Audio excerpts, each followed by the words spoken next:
to run here and hit it. Oh, what a goal!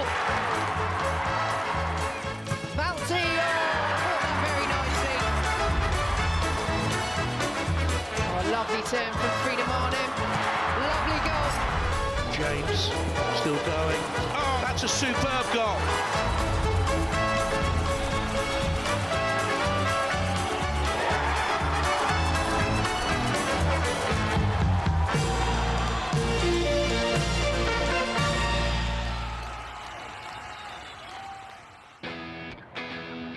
Right, a little bit of history.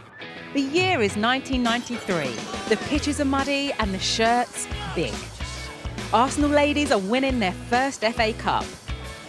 Elsewhere, Fran Kirby comes into the world and Chelsea ladies are taking baby steps of their own. Their first season playing football, giving Mill Hill a run for their money. The pitches get better and the shirts start to fit, but not much else changes. Arsenal dominate the English game for nearly 20 years. The Gunners have 13 FA Cups in the cabinet before Chelsea even win their first. But the Blues peak at the right time, becoming the first club to lift that trophy at Wembley.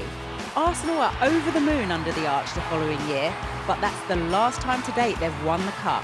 A 7-year itch that needs scratching. They've only won one league title in all that time. Meanwhile, Chelsea have been cleaning up.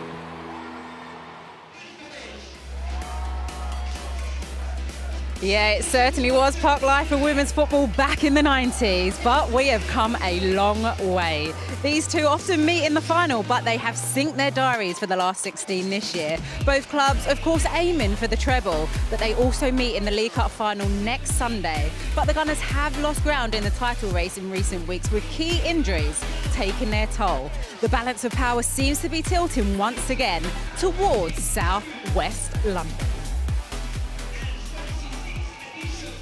It's the holders Chelsea against Arsenal in the Vitality Women's FA Cup 5th round, and kickoff is just over 10 minutes' time. Hello and welcome to Kingsmeadow. I'm joined for this one by two legends of the women's game and have both had their hands on the FA Cup trophy twice each. It is, of course, Farrah Williams and former England manager Hope Powell. Farrah, I'm going to come straight to you on this one because this is what, part 2 of the trilogy so far. They met in the league last month, that was a draw. The League Cup final next week and this one sandwiched in between. These two teams have built up a great rivalry over the last years. Yeah, they have, and I think, you know, both teams being successful, that kind of happens. Both being from London, the bragging rights of the colours, but being honest, Arsenal are the queens of the FA Cup, so this is going to be tough for Chelsea, and I know that teams struggle to come to Kingsmeadow and get a result, but when it comes to the FA Cup, that's something special to this Arsenal women's team for sure. Yeah, Hope, they have lost ground in the league over the last couple of weeks, but Farrah just said they are the queens, they hold the record of winning it 14 times, and this cup has always been special to Arsenal. Yeah, definitely special. I think their record in this competition speaks for itself, but I think today is going to be a really tough task. Coming here at Kingsmeadow, it's not going to be easy, but I think they've got a point to prove.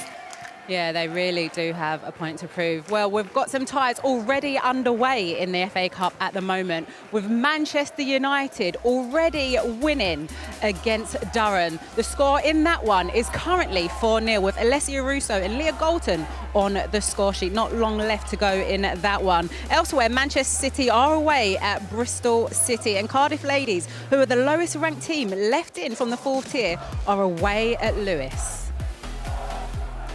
But as for these two, today, Sam Kerr and Lauren James starting up front for Chelsea, and it's the England captain Leah Williamson starting for Arsenal, who will have to do all she can to stop them. Let's get over to the managers and see what they've got to say ahead of today's game, who've been speaking to Sarah Mulkerns.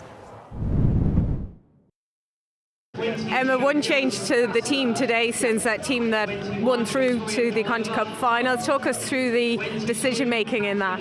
As I mentioned in my press conference, the players have been away on international break, so we have to consider that this game could go 120 minutes, that players have just got off of a plane, some only on Friday.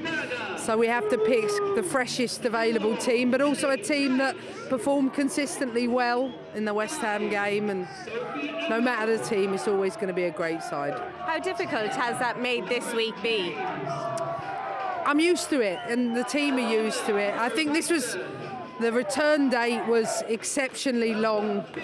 Some of the internationals, they come back Wednesday, Thursday, but this one was either Thursday night or Friday, so it's hard on the players. How difficult has the run been since the start of the year for you, bearing in mind the fixture schedules and also injuries to your team? I think apart from some results, I think we have done good performances. When I see we started off with the league against Chelsea and all the way up to the Manchester City game in the Conti Cup, I saw us as the better team in all the games that we played. We won most of the games, but we drew against West Ham and Chelsea. And the only thing where I think we had a poor performance and a poor result was away against Manchester City. And of course these are things that we need to address, but we also need to look at it from a sober perspective and saying that's 1 game out of 6. Yeah, well, let's stick with Arsenal right now because Kim Little has a huge history with this competition, stretching back 14 years, but she hasn't had her hands on that trophy for a long time. She's been speaking to Kelly Summers about grabbing it back. Kim, back to action this weekend in the FA Cup, a competition that must mean a lot to you. Yeah, I think I've got lots of special memories from playing in the FA Cup, especially kind of early in my career, in my first spell at Arsenal. So yeah, it's always special to be a part of. If I say FA Cup to you, what's the first thing that stands out? We played against Sunderland in the final. 20,000-30,000 people at the games. It's that special moment each season in May time. So I think I must have been 18, maybe 17 or 18, and I kind of spun round and put the ball in the back of the net, and it meant we won the game 2-1. I don't do it often, but it's nice to think back on those memories in those early days. For us, we want to be winning silverware, and I think we're very aware that we've not done that as frequently as we've liked in the last few years. So that's always an aim and a motivation for us, and we know to do that we need to be more consistent, and we need to be able to win the really tough moments. The history and the success that this club has had in the FA Cup, it's always special, and we want to make sure that we do all we can to put ourselves in the next round. How do you assess the season so far? Our Chelsea performance was really good performance. I think we maybe slightly deserved to win that match, but we didn't see out well enough. The loss to Man City, I think it was an intense week for us, playing West Ham, City midweek and then City again, and that's always an interesting concept which we're going to have to do again now with playing Chelsea back to back. So yeah, I think there's lots of elements to it, but again, yeah, it really comes down to that consistency of performance and being able to be at our highest performance in these games, because ultimately the league is more competitive than it's ever been. How big could a win at this stage of the season, given all the games that are still to play, another game against Chelsea, then the WSL, the Champions League, how big could it be psychologically for Arsenal? It gives you an edge. Winning always does that. You can not feel good about the last result, and then suddenly it goes well 2 days later, and it just can change the whole, your feeling. And I think definitely, especially against the top level teams, more so those games than others. And almost 4 years for Arsenal now without a trophy. The FA Cup's just, as you said, such a huge opportunity. Yeah, it completely. These next 2 games, and especially on Sunday, we want to win trophies, and yeah, there's no better way than trying to do that in the FA Cup. And yeah, we'll give everything we can to do that. Kim Little, a player, Farah, that doesn't seem to age. But when we're talking about Arsenal, they've only taken 2 points from their last 9. They have got key injuries. Does that explain the blip? I think certainly when you have big players missing, I think it does play a part. But I think with the squad depth that Arsenal have, I don't think in that case that's the problem. I think they're performing well. I think the games are really good. They're creating chances. They're just not finishing. You can see here with Blackstenius, it's a great chance. On another day with a bit of confidence, she would be scoring that. I think Arsenal are really, really good in wide areas, Alex, and that's where most of their chances come from. You see a ball come from wide here. As I say, that confidence, another day, she won't have taken a touch and she'd have probably buried that first time. An even clearer one comes after this. So this cross here, it's just concentration in the right area, creating the chances, as I say, on another day, that confidence and concentration that goes in the back of the net. And they will definitely have to take their chances against a strong Chelsea team today. Yeah. And when we're talking about Chelsea, one star player, we will talk more about her in depth at half-time, but Lauren James, and you called her a raw talent. I think she's absolutely the next best thing, a real raw talent. She's got so much about her, so much to her game, but obviously still learning. I think this is in the Arnold Cup. No, this is for Chelsea. You know, left-footed, right-footed, an eye for goal, capable of scoring. You know, glides past players with ease. She actually plays like she's playing in the park with freedom and fun, which is so good to see, an absolute talent. I think that's just it. I mean, people will comment on that goal and be like, you know, put a tackle in and, you know, somebody should be able to win the ball off her. She makes, like, dribbles like that look so easy and you look like you're that close. And she, as you mentioned, she just glides past you with such ease and a phenomenal talent. Again, he's got the nickname Cheat Code. I mean, I wouldn't have minded that as a player. Didn't quite get to those levels. You're a legend in itself. As you can see, both teams now in the tunnel. The atmosphere is building here. It has all the ingredients to be a great game. It's time to hand you over to your commentary team. It's the former England goalkeeper, Rachel Brown-Finnis, alongside Robin Cowell. So in 7 days' time, these two will meet in the Continental Cup final. Only one, though, will have the opportunity to progress to the Wembley final in May. So let's call this round one. Before the break, Arsenal's title hopes suffered a significant dent with defeat at Manchester City, while Chelsea delivered one of their most devastating performances of the season. A 7-0 hammering at West Ham in the semi-finals of the League Cup. With the vast majority of these squads involved with their countries over the international break, some jet-setting to the other side of the world, it's difficult to predict how this one pans out. Either way, every time Arsenal and Chelsea meet, expect drama. Just one change to the Chelsea team that won handsomely in the semi-final of the Continental Cup before the break. Fran Kirby was forced off with a knee injury during that game and missed England duty. Jelena Cankovic comes in her place to start just her 4th game this season. Sam Kerr makes her 100th appearance for Chelsea. She's got 80 goals in her previous 99, including 4 in the last fixture against West Ham. The Arsenal team shows 3 changes from the WSL defeat to Manchester City. Laura Wienreuter replaces Noel Maritz at right back. Leah Valti returns to the midfield while Katie McCabe lines up against the club that attempted to lure her away with a last-minute bid at the end of the January transfer window. Lena Hurtig is missing with injury. 16, your captain, Magda Eriksson. It's always a big game, especially for Emma Hayes, a former Arsenal coach. Won lots of trophies, including the FA Cup under Vic Akers. And a couple of players for you, Rachel Brown-Finnis, that you'd like to run the rule over before this one gets underway. Starting with Caitlin Ford for Arsenal. She's been exceptional. She played down the left-hand side, left of forward for Arsenal a lot this season. Katie McCabe down that left-hand side, now in excellent goal-scoring form for her country in recent international games. And will we see Caitlin Ford, Steph Catley down that left-hand side up against the player I'd like to talk about next? Who else could it be other than Lauren James? Lauren James for Chelsea, for England, is unstoppable. I can see that matchup happening. Australia, host nation, but Lauren James has been in sensational form. A lot of that is down to the consistency of playing week in, week out for Chelsea, and that in itself has taken a period of time to get her physically robust enough. Individualised training programmes. She is arguably England's best player, natural talent. I think it's beyond raw talent. She started to really hone those skills and make the game her own. The way that she plays is special and individual to her, and what a talent we have on our hands. We're not getting too carried away, though, with her. Distinctly un-British, the coverage of Jo Lauren James. Abigail Byrne is the referee today, vastly experienced in the Women's Super League. But yes, usually we like to play down. Don't count me in that, Robin. I am carried away with it. The whole England team itself, I'm still on a high after the summer. We'll continue till next summer. This summer now. Well, she seems to be holding it well, Lauren James. So it is the 5th round of the FA Cup. Usually these two meet a lot later on. but they were thrown together in the draw.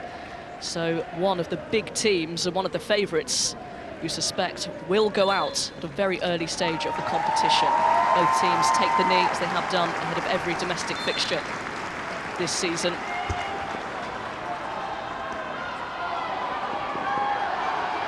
And Arsenal will get this FA Cup tie underway at Kingsmeadow.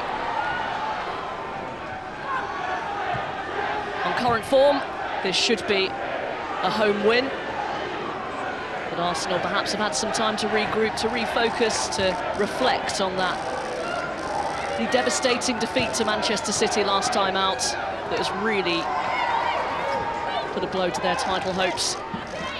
Jonas Eidevall and the players, I'm sure, will be hoping for a quick response, and who better to respond to than the current holders of the FA Cup and the WSL title. Chelsea looking to make it 3 in 3 years, current holders of the FA Cup. And you're right, Jonas Eidevall, early break. Into the penalty area with Marnham. And she's forced a good save from Ann-Katrin Berger early on here, inside the first minute. Yeah, it's really easy for Arsenal to break through. Marnham, excellent run in between Sophie Ingle and Perisset down that left-hand side, and Millie Bright just can't get across quick enough to put any pressure on it. Those gaps, as Ann-Katrin Berger's gesturing there, were far too big. Fast start from the visitors, and they take advantage. It's a deep cross in. Caitlin Ford unchallenged, hooked it towards goal. Gunners trying to pin Chelsea in here. Cuthbert tries to calm things down, but she's given it away under pressure. Here's Caitlin Ford. Herself, Catley and Sam Kerr were in a different hemisphere just a couple of days ago, so very impressive there starting today. Do you know what, it's something that they used to. It's the furthest place away on the planet that they could be, really, to have to come back a few days later, but it's something that Sam Kerr, professional players, they just learn to deal with it. Similar but different. I lived in America for 5 years and flew back to play for England every month, and you just found a way of dealing with it. Whatever things to help you sleep, right nutrition, certainly hydration was a big part of recovering and being ready for it. It's just what they do.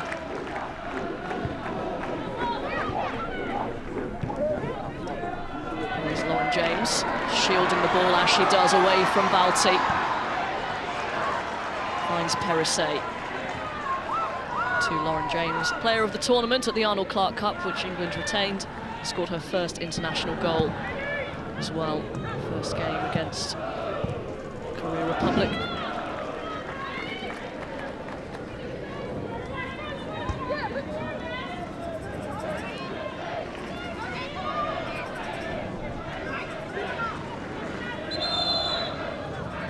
Veen Reuter trying to steal a few yards.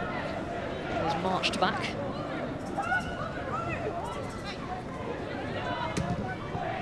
Brighton sends it forward. Kerr finds herself unopposed.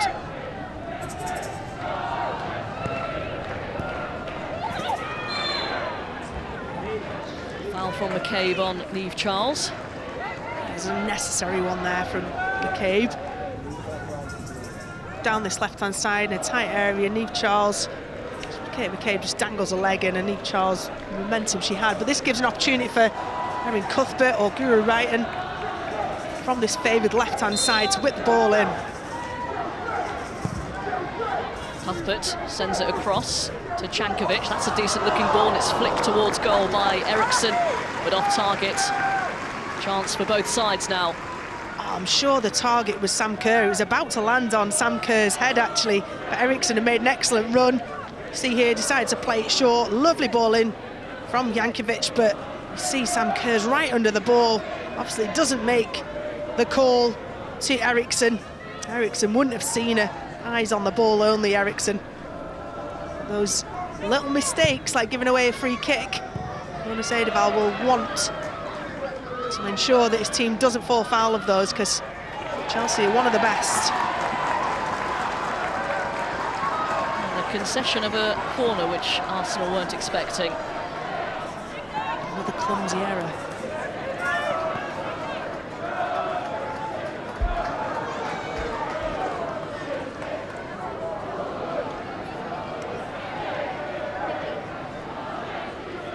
Guro Reiten's going to whip this right on Zinsberger in the Arsenal goal. Right, didn't quite get enough on it, but she might get another chance here.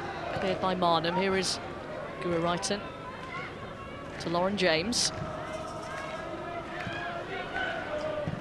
Jankovic. It's easily defended by Blackstenius, but Cuthbert tries to keep it going. It's going to be claimed by Zinsberger. I thought Cuthbert is going to whip that one. Seemed to have a little bit of space as the ball bounced just in front of it. It seemed to sit up nicely. Zinsberger will be glad that she didn't take the opportunity. Chelsea unbeaten in the last 4 in all competitions against Arsenal. They knocked them out of the competition in the semi-finals last season of the FA Cup.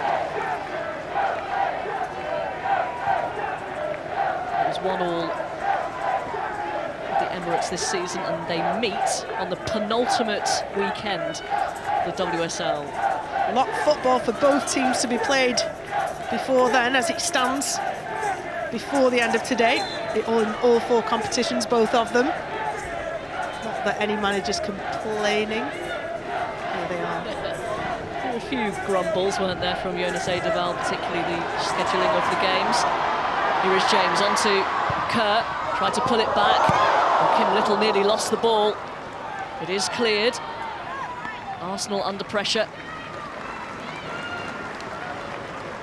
Certainly Chelsea are looking more dangerous, and down that right-hand side where we expected with Lauren James, just pokes it through there for Sam Kerr, squares it back. It nearly squeezed through the legs of Kim Little, who's sitting in doing a defensive role as she can do and does do and is required to do.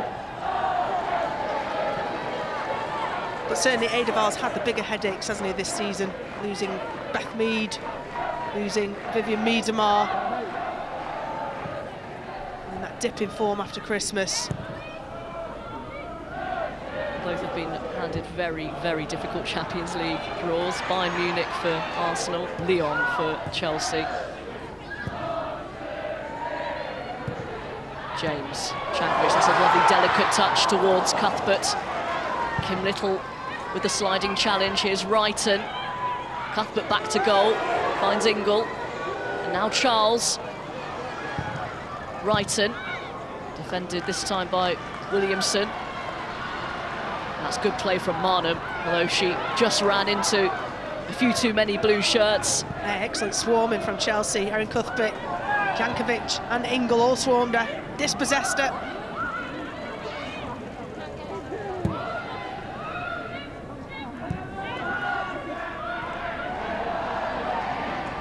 Chelsea impressing their authority on this game now, squeezing Arsenal. Jankovic popping up in a good space, well, but away by Raffaelli. The flag is up over on the far side. A little bit of respite for Arsenal. This last 3 or 4 minutes, Chelsea have really dominated and got through the back line of Arsenal. Good covering there from Kim Little. Seen her and Valti do that kind of holding role when out of possession, do it very, very well. And Arsenal be thankful it came to nothing. Some very good approach play from Chelsea. Niamh Charles playing at left back again, getting some minutes for England at the Arnold Clark Cup, and with all the headlines and the coverage around Lauren James, Niamh Charles, her versatility, like Rachel Daly, who contributed so much last summer, Niamh Charles could be a very important player for country as well as club. Yeah, we saw Leah Williamson going into midfield, and Jess Carter, we know, is versatile across the back line. Cuthbert picks out Reiten, bit of space. Untimely slip from James, and Caitlin Ford just nips in ahead of Perisset. Apart from that early opportunity for Marnham, it's been all Chelsea. Imperious form at home. Currently on a 34-game unbeaten run at Kingsmeadow and a couple of matches at Stamford Bridge. The last time they lost at home was to Hope Pals Brighton 2 years ago. Not just because she's here that you mentioned that, but that is some run of form, isn't it? What a performance that was. A stalwart performance from Hope Powell's team to break that run. Well, that's lovely feet from McCabe. Thought she'd lost it for a millisecond, but she's got control of it and finds Steph Catley. Lovely interplay. A challenge from Lauren James.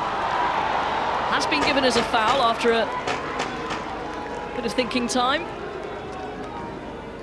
Well, I think give the referee a due. She wanted to see if it could lead to an advantage for Arsenal. Not too many occasions they've been in the attacking third.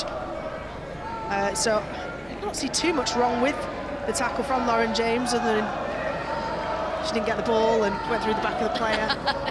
Apart from that, it was fine, wasn't it? No, the referee was trying to play an advantage. It came to nothing, and rightly blew it.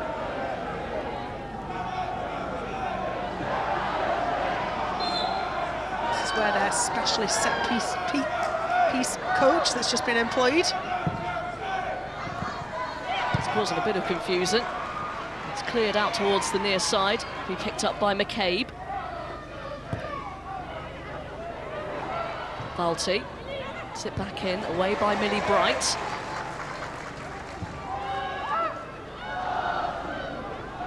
Unusual thing now to have a specialist set-piece coach in top-level teams. They can be so important. And actually, it was the last goal they scored in the WSL which got them back in the game against Man City. Good header from Raffaelli.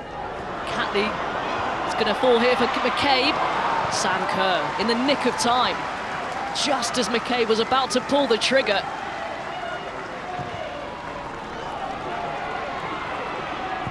Here is McCabe again, away by Eriksson. This is a good spell from Arsenal. Trying to keep the hammer down.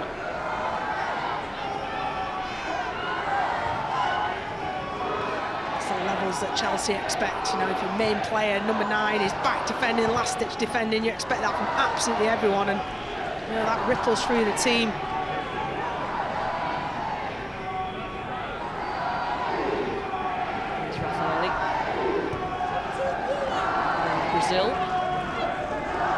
Shivali's Cup over the international break. Caitlin Ford will get there, and it nearly trickled in off Blackstenius.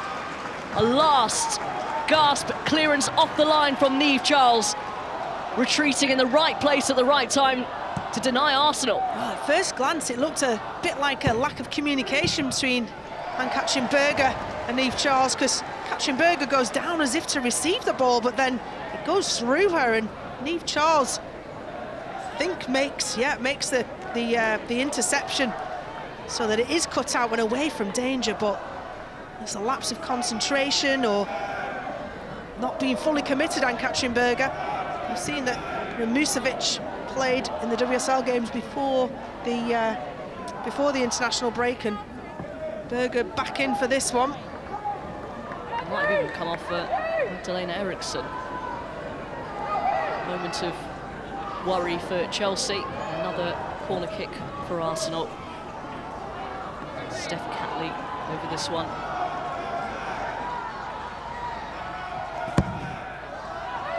Goes long towards Ford. A combination of England and Kerr managed to get it away, but another corner kick. There's a combination there. Steph Catley, Caitlin Ford, cleared by Sam Kerr. Another opportunity for Arsenal, who going into this game can't argue anything other than being underdogs in this fixture. Desperate to make the most of these set-piece opportunities. Frida Marnham, Arsenal opting for the outswinger on both sides. It's a decent one. Caitlin Ford got something on it. Forward by Valti, Raffaelli. Eventually, Chelsea get it clear. Lauren James will try and put Wienreuter under pressure.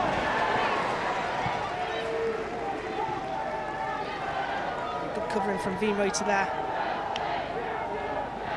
Seen on the corners, Frida Marnham's pinning Katrin Berger, and Katrin Berger. See again this mistake here. I'd own that as a mistake if I was the goalkeeper, and it was Eriksson that got a touch on it. Eventually cleared by Niamh Charles. Does that look like a lack of communication then? Miscommunication, yeah. Ann-Katrin Berger's got to do everything to clear out a defender, call her off. You know, the defender's job, once she hears the call off, is to shield the goalkeeper, protect the goalkeeper from the onrushing player. Manchester United already through to the quarter-finals, a big win against Durham in the earlier kick-off. The lowest ranked team in the competition are 1-0 down. Cardiff City losing to Lewis of the Championship. Yeah, I'm sure when these two teams, Arsenal, Chelsea, were drawn together, I'm sure to the huge cheers of lots of other teams in the draw, that one of these teams will be out of the competition. It's a great ball to find Wrighton. Finds herself in a lot of space. Lauren James in even more space. Maybe too much time. Trying to pick her spot, it's deflected, and it's a corner kick. Is there a thing as too much time? So the open question, it's a great ball, isn't it, from the back line into Guro Ryan, takes it beautifully, and she's got all the time in the world to pick out her player. Lauren James was the best option, completely unmarked. Could she have hit it first time, just stayed off it a bit, judged the bounce, gave the opportunity after having that touch for a couple of Arsenal defenders to get tight on her and put out the danger. Ingle tries to head it back into 6-yard area. Cleared by McCabe. Jankovic has shown some lovely touches. Yeah, she's been really effective, hasn't she, in that number 10 role, central, with Fran Kirby being unavailable, Jessie Fleming on the bench. Another great ball from the back. Just a little bit too much on that one for Jankovic. The intention was excellent, wasn't it, from Millie Bright? We've seen from both centre-halves of the teams, Leah Williamson's played some awesome balls from centre-half position. We're seeing the stands there, Pernille Harder. Chelsea are definitely missing her, how desperate they would be to get her back with big Champions League games. She's been there, done it. And you know, the experience of both of those players, hopefully Chelsea fans will see them soon.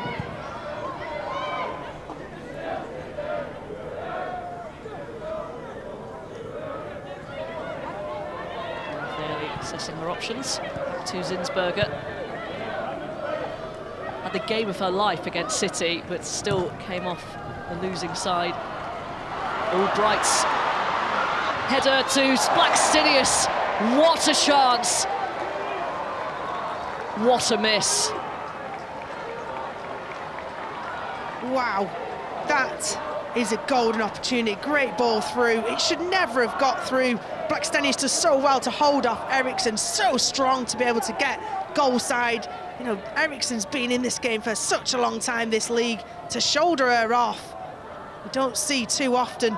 I mean, it's route one, isn't it? Marnham flick on, Blackstenius running in behind.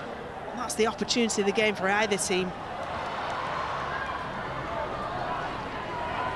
Blackstenius scored the winner in the semi-final of the Continental Cup against Manchester City, but she has struggled in front of goal since Beth Mead and Vivian Miedemar's injuries. Can't quite keep hold of the ball there. Some hope, though, for Arsenal. That was a clear-cut opportunity. She's certainly not as natural a goal scorer as Miedemar and Beth Mead, absolutely. I mean, they're two of the best examples in the world of natural goal scorers coming in off the right. Certainly Miedemar in the 6-yard box, in the penalty area, should I say. Absolute guarantee a goal. She has work rate, she's got, Arsenal have the ability to go long because of how she plays, Blackstenius, but still finding that real poise in front of goal. Error from Raffaelli. Wrighton couldn't quite measure the pass for Sam Kerr. A little bit too much weight on that one. She would have been in.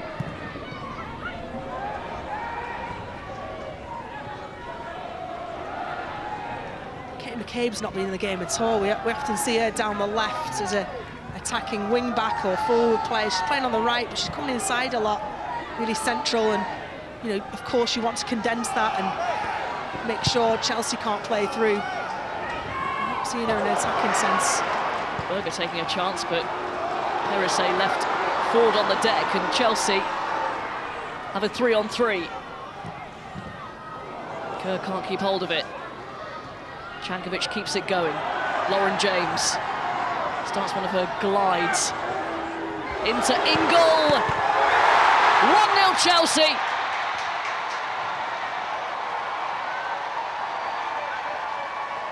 Sophie Ingle with the composure of a regular goal scorer.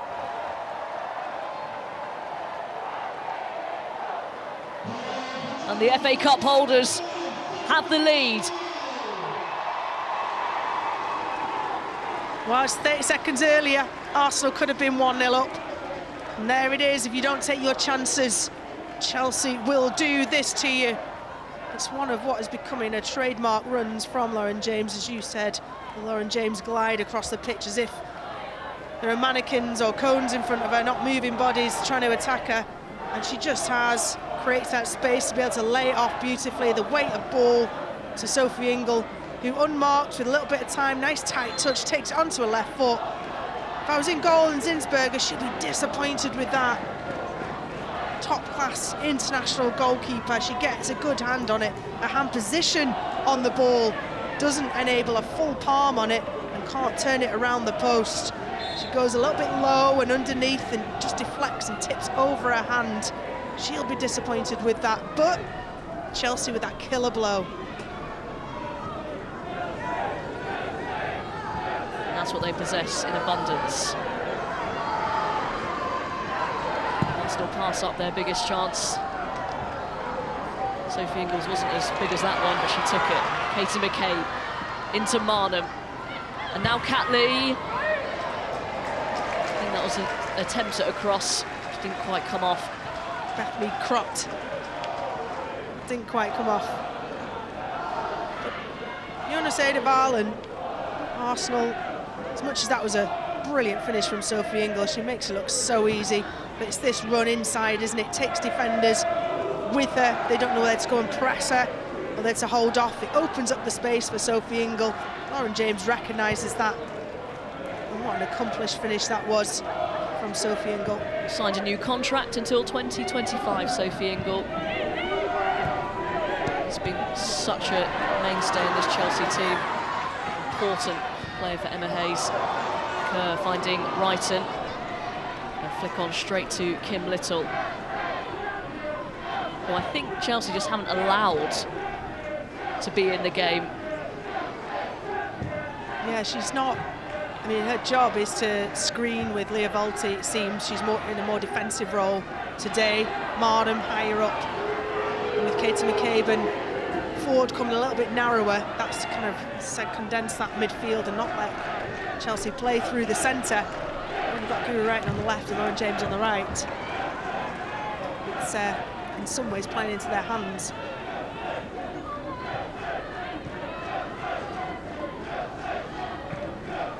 Right about Sophie Ingle, she'll be a player who's looking, beyond this World Cup at the Olympics as well, and was in the Olympic squad last time around.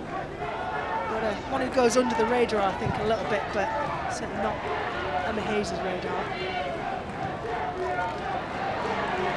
McCabe with a late challenge on Ingle. The referee has taken a mental note of that. Katie McCabe, no stranger to those sorts of actions, especially in a London derby.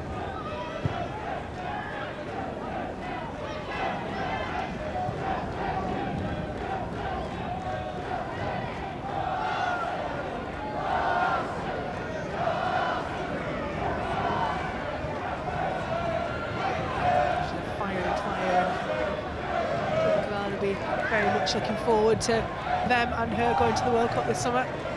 Yeah, I'm sure ruffle a few feathers down under. The only game she has missed in the last couple of seasons, Katie McCabe, have been because she's been suspended. Again, another really important player for Arsenal, either from the start or off the bench. And as mentioned earlier on, cheeky bid from Chelsea late on the January transfer window. It's another error given away by Wien Reuter. Cankovic to Kerr. The Raffaelli does well to prevent another Chelsea goal. So when Arsenal in possession, like with Kim Little and Leah Williamson and Raffaella beforehand, they're not seeing bodies move in front of them.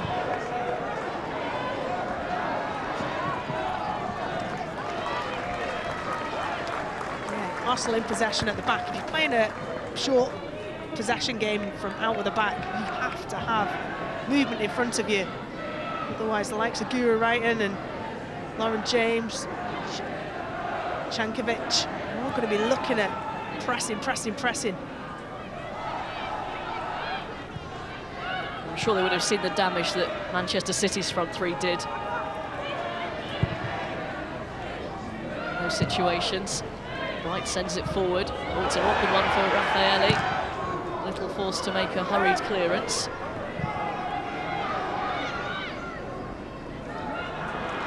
Marlon finds Catley. Now Valti.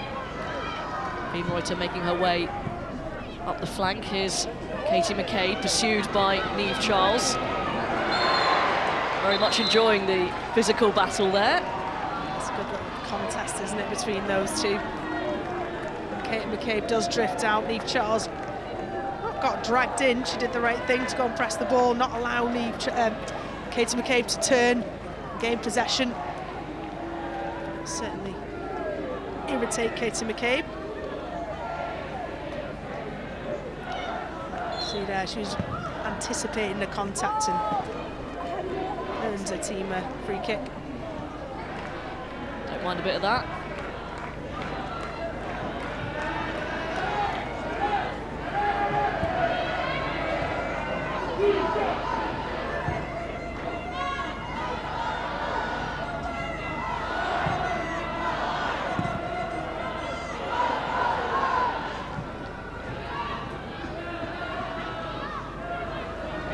Raffaelli for Arsenal. Chelsea with the lead thanks to Sophie Ingle. Third of the season, 2 in the Champions League, now 1 in the FA Cup. Good run by Caitlin Ford, corner for Arsenal. It's going to be another Steph Catley corner. When Arsenal have looked dangerous, it tends to be down that left-hand side. Catley up against Perisset. Yeah, and again, Frida Marnham's going to try and pin Ann-Katrin Berger, who is excellent at commanding her box, and probably the reason why she has got that role.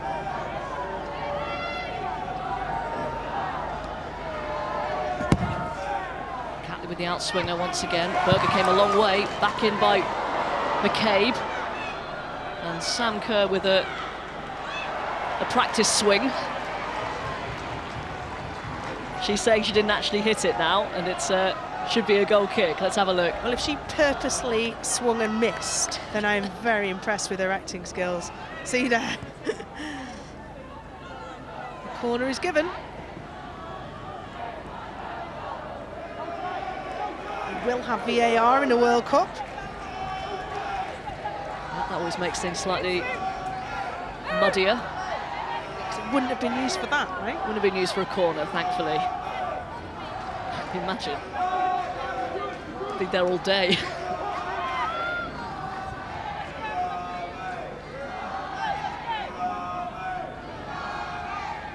Catley in swinger.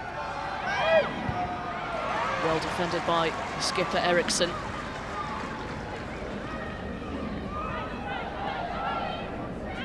Little. Williamson stayed up there. Challenges Bright. An easy take for Berger. And she was the target once, Leah Williamson. From Kim Little, diagonal ball. Manchester City 2-0 up at Championship promotion chasing, we should say.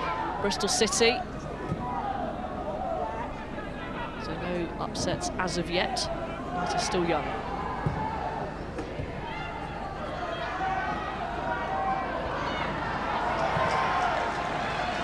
Again, just an illustration there of just how difficult it is to get the ball off Lauren James when she's in full flight.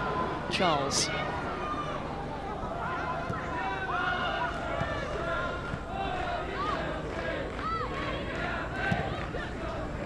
Brighton. First time onto Charles. In behind the defence, made by Williamson.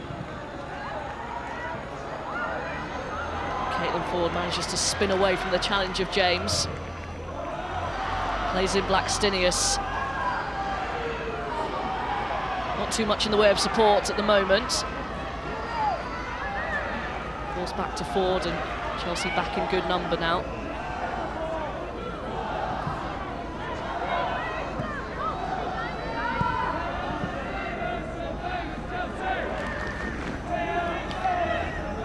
Chelsea in possession looks so well synchronised, and just like that movement of Niamh Charles with Gura Wright and an example, Arsenal less so.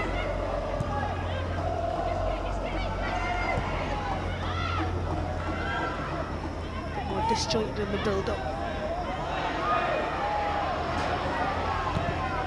Williamson tried the ball around the corner with Blackstenius.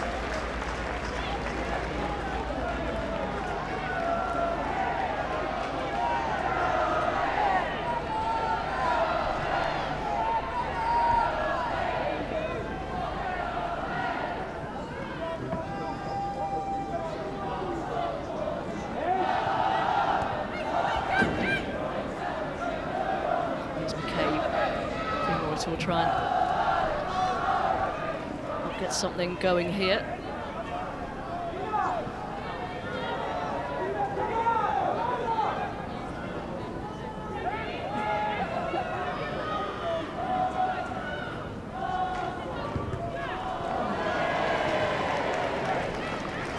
Almost a fortuitous corner there. Came off Wrighton. Put it into the back of her and off. Seemed to be any coordinated movement. I heard from the bench shouting Blackstenius to come over and get closer. It's as if they've been working on defending because of poor performances, not really worked on attacking plays. Arnham's delivery again. Chelsea doing a really good job of defending these set pieces. Arsenal have had quite a few now.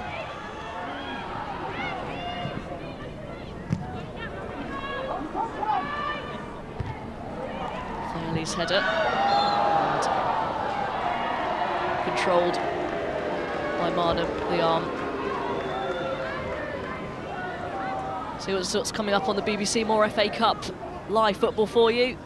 Fulham against Leeds on Tuesday, 7:30 we start on BBC One, and then Super Sunday comes to the BBC next week. WSL, Manchester United against Leicester, 12:15 on BBC Two, and then these two meet again in the Continental Cup final. Arsenal against Chelsea on Sunday, live from Selhurst Park, 2:30 we start on BBC One.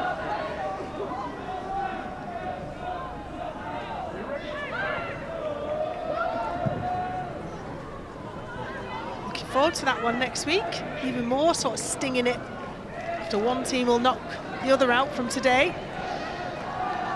The chance of silverware slightened for one of these two teams, powerhouses of women's football. No trophy for Arsenal since 2019. And they won the title under Joe Montemuro.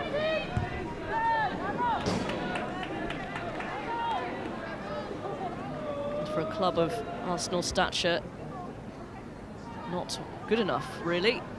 Chelsea, though, have just dominated domestic honours. Blackstenius looks in a bit of discomfort here. Niamh Charles just headed her in the back of the head.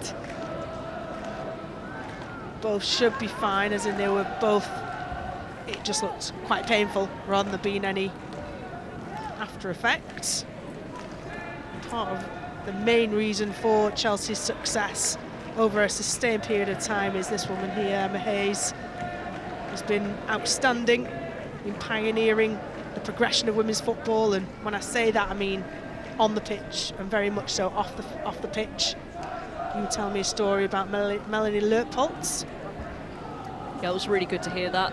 Good interview with Melanie Leupolz, who's just returned after giving birth, and the lengths that Chelsea went to support her, including hiring a very own pelvic floor specialist, and we both know how important that is during pregnancy and afterwards, and just shows that really taking these things seriously, as they should be. And hopefully hearing that sort of support will filter through and filter down across the women's game. She's been very hot on topics people haven't talked about before: menstrual cycle, her own personal experiences of what she's been through. But pioneering these changes, you know, not accepting that, oh, it's just a time of the month when you're more likely to get injured.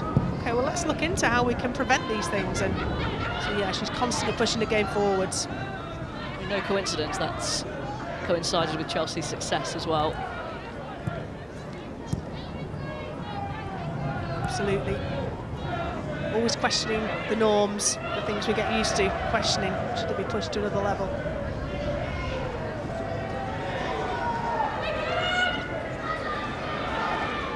As for Arsenal, their investment in their women's team was in evidence. They released their accounts for last season and the wage bill had doubled.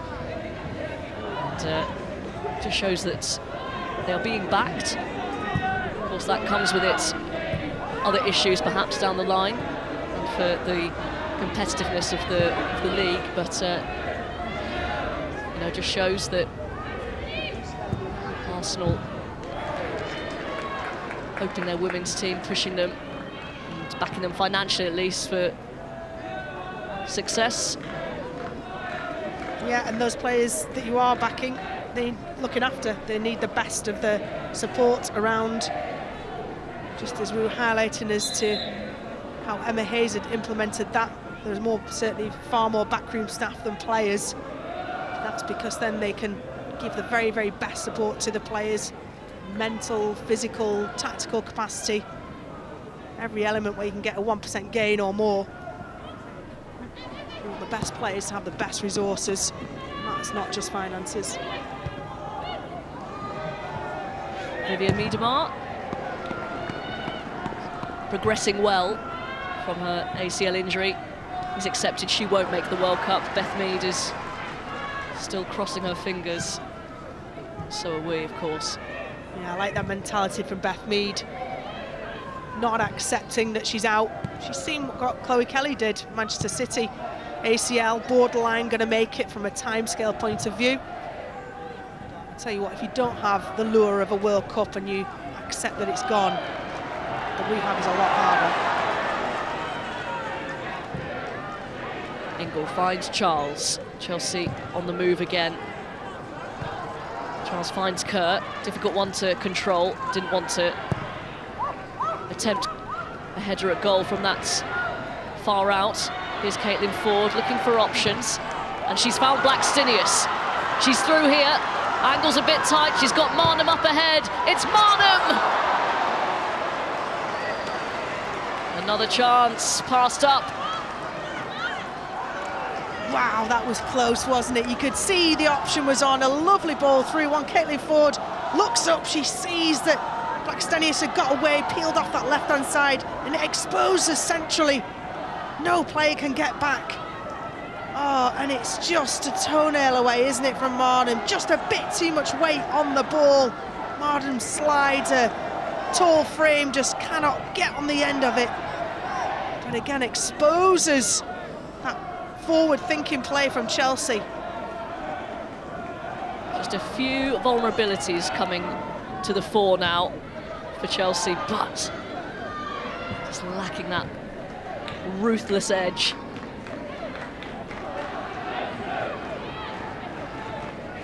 Emma Hayes will be telling her team, you know, they are lucky to not have conceded. The miscommunication around catching Berger, two golden opportunities, one from Blackstenius, one from Frida Marnham. You know, three chances that they haven't been able to capitalise on.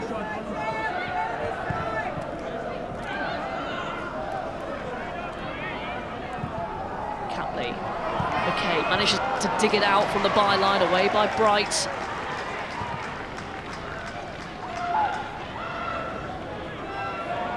Arsenal had that chance, didn't they, in the opening minute, to produce an excellent save from Berger.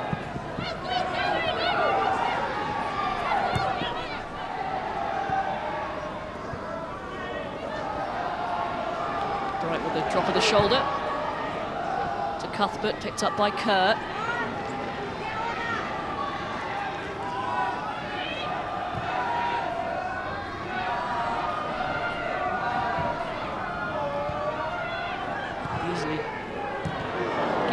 gifted possession back to Chelsea there, and but for Williamson's intervention, Kerr would have been in. She read the play excellently there, Leah Williamson. You could see she was drifting across, saw Guru right and felt Sam Kerr drifting off her back shoulder. Exceptional reading of the game from Leah Williamson. To the final 5 minutes of the first half. Arsenal trying to finish strongly. They created a couple of good opportunities.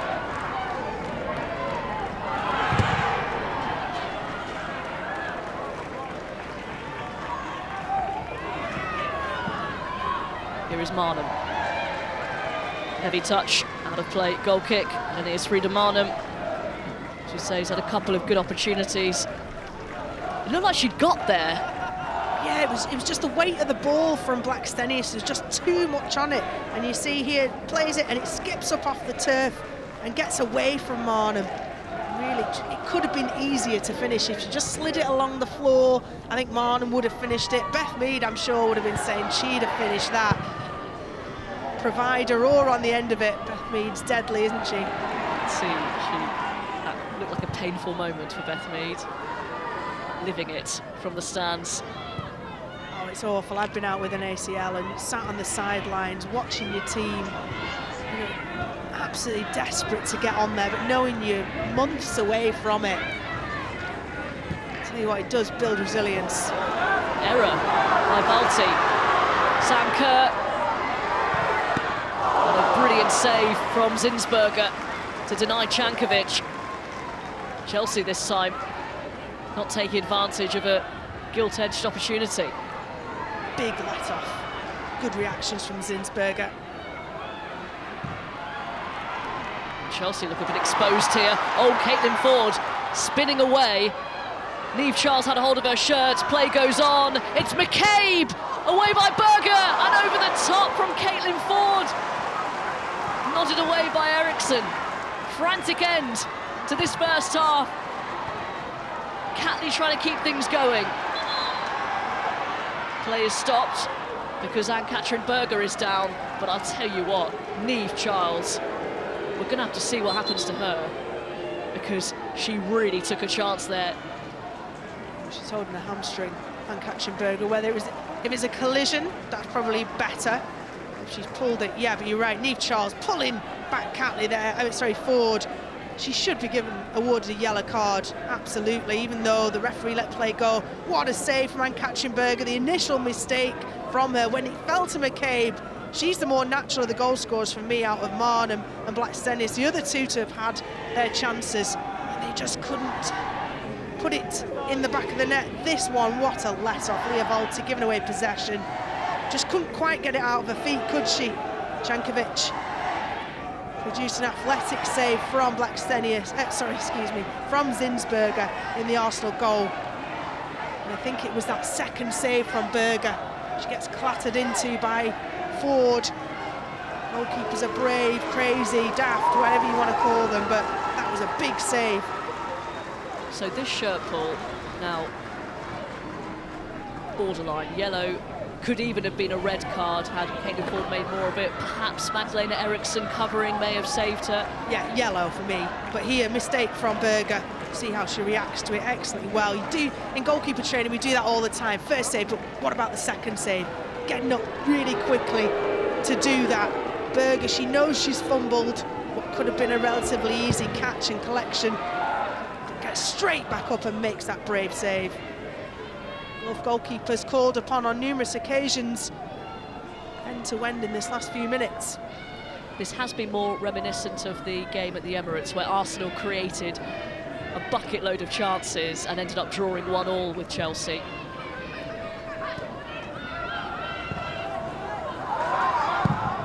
We should mention if it is a draw, 90 minutes, we do go to extra time and penalties if required. This is the FA Cup. The time will be finished today.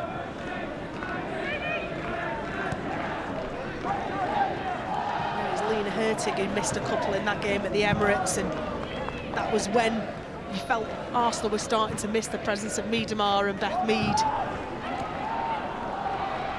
Ford gets there just ahead of Charles. That's Charles again, isn't it? She wasn't booked for the previous one. She's going to be booked now, and do you know what? She's lucky, because that should be 2. I think she just got fortunate because the referee must have just forgot, but she played the advantage. It happens, it happens. Yellow card for Niamh Charles. Absolutely, I mean, that could have been 2 yellows in a couple of minutes for Niamh Charles. First one for a pullback on forward that wasn't given. This one, another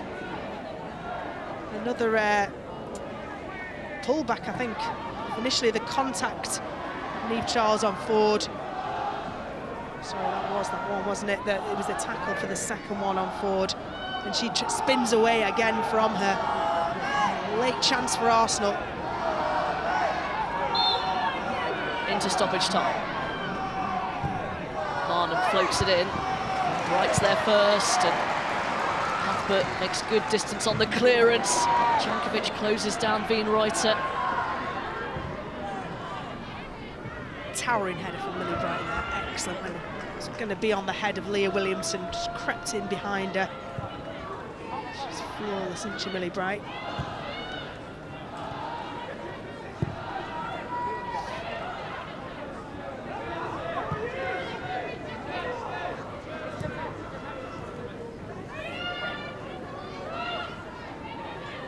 This is what Jonas Eidevall wanting more of, is more movement in front.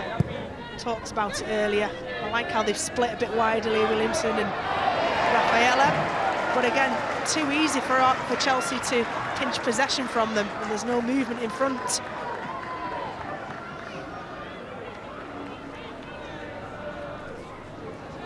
Rafaela's looking forward to playing at Wembley in April. First finalissima between the to Brazil and England. Should be a great game, really good game for England and Brazil to warm up to the World Cup, and then also facing Australia in April. Sold out, isn't it? Finalissima. I'm trying to get tickets to take my kids. That's a plea, everyone. Official plea.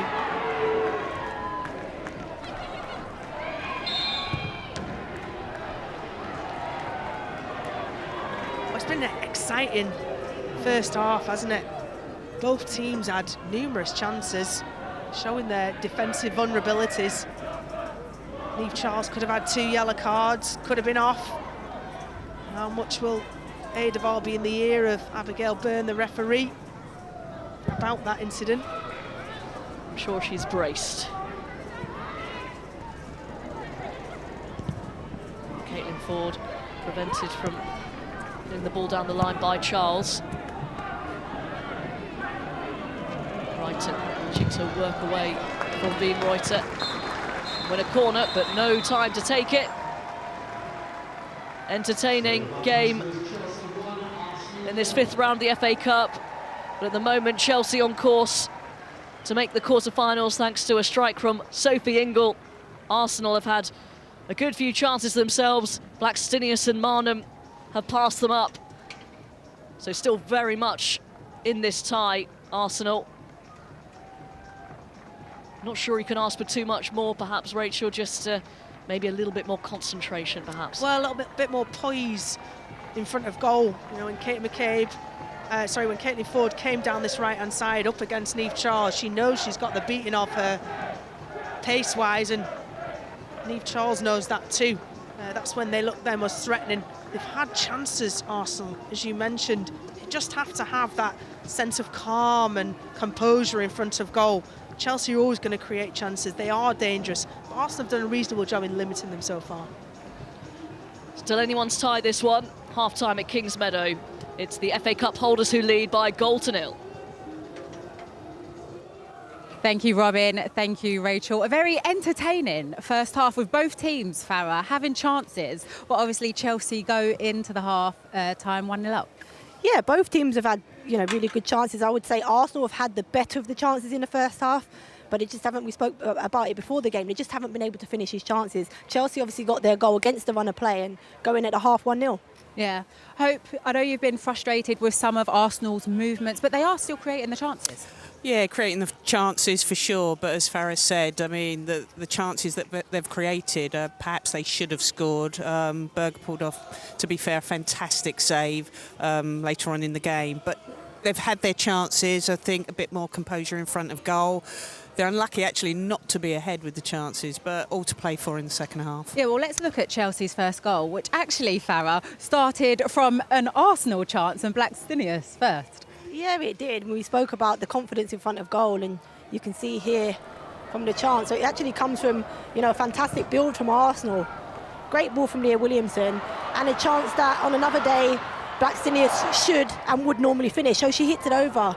And a result of that, Chelsea go up the other end. So here, she just needs to be a little bit more composed. Eriksson does really well to put her off a little bit. You see Eriksson, really clever, experienced defender, just holds on to her. And that unbalances her a little bit. Not enough for me to miss the opportunity to score. She should score. Has to score. She absolutely should score. And I think that just highlights perhaps a little bit of lack of confidence in front of goal lately. Yeah. So she had a few chances and should have scored. And then with just 2 minutes, Farah, within that chance, then Chelsea then go ahead. They do, and through the, you know, the talented Lauren James that we spoke about, and a player that you cannot allow this amount of time. You've got to engage her earlier than when she gets the ball. As soon as she picks it up, Arsenal in danger. One tackle, Volti misses. Catley backs off a little bit, and then it's just a simple pass and a really good finish from Ingle. But we spoke about it before the game. Once you get into motion, Hope, you can't stop this kid from playing. I think that's the thing with Lauren James. She's inviting pressure. So as a defender, you're in two minds. If I go, will she skip me? If I don't go, she's going to run at pace at me.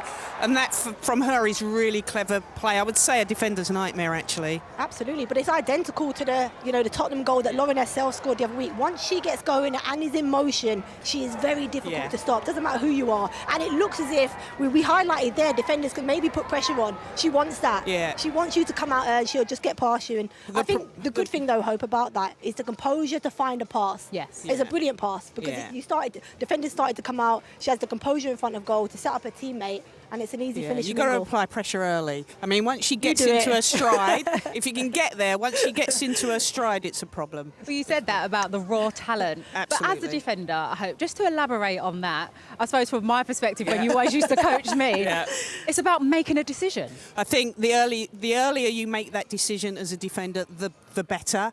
I think as she moves one way, you've got to be really agile in your movement. You know, you've got to have the ability to turn your hips one way inside and out, because she certainly has the ability to switch from her right foot to her left foot very quickly. So the earlier you make that decision and commit to it, the better. But in saying that, you've got to win the ball, and if you don't, you're in trouble. And that's why I would say she's a defender's nightmare, because she's inviting pressure, because she knows she has that ability to beat you. Yeah, difficult to mark against. Also from Sophie Ingle, it was a very composed finish. Let's talk about confidence in players and get back to Arsenal striker Blackstenius, because she's had a number. I hope you spoke about her movement at times. She's also had a number of chances. Yeah, I think sometimes, you know, when Arsenal have got the ball at the back, perhaps, you know, her start position could alter. I mean, again, here she's in a position, if she was high on confidence, from where we were standing, she should have taken the shot. But that just tells you she wants to give the responsibility to somebody else, which just shows she's lacking in confidence for me. Yeah, but the good thing about Blackstenius is that her movement is so good. She gets into these really good positions as a striker. So she is a defender's nightmare in terms of her movement. She's creating chances, and Arsenal were giving her the opportunity to score. I think the whole transfer window has played a part in her losing her confidence. Arsenal wanted to replace her with somebody else, bring Russo in, and there was a swap deal in that. So I think psychologically that's affected her. And it's difficult. You come into these big games. As I said, she's in the positions. I don't actually think her movement's been great today. I think she sits too closely to the two centre-halves instead of perhaps sitting in between them and making it difficult for that defender. So that, for me, generally her movement is good. A player who's lacking confidence for those reasons that you said. Because you also said about Sam Kerr that the opposites, where you've got Sam Kerr trying to stretch the Arsenal defence and she's sitting in the middle, Farah. Sam Kerr's the best striker in the women's game, who works on the shoulder, or as you say, in between defenders, and makes it difficult for them to pick up. Her movement is really good.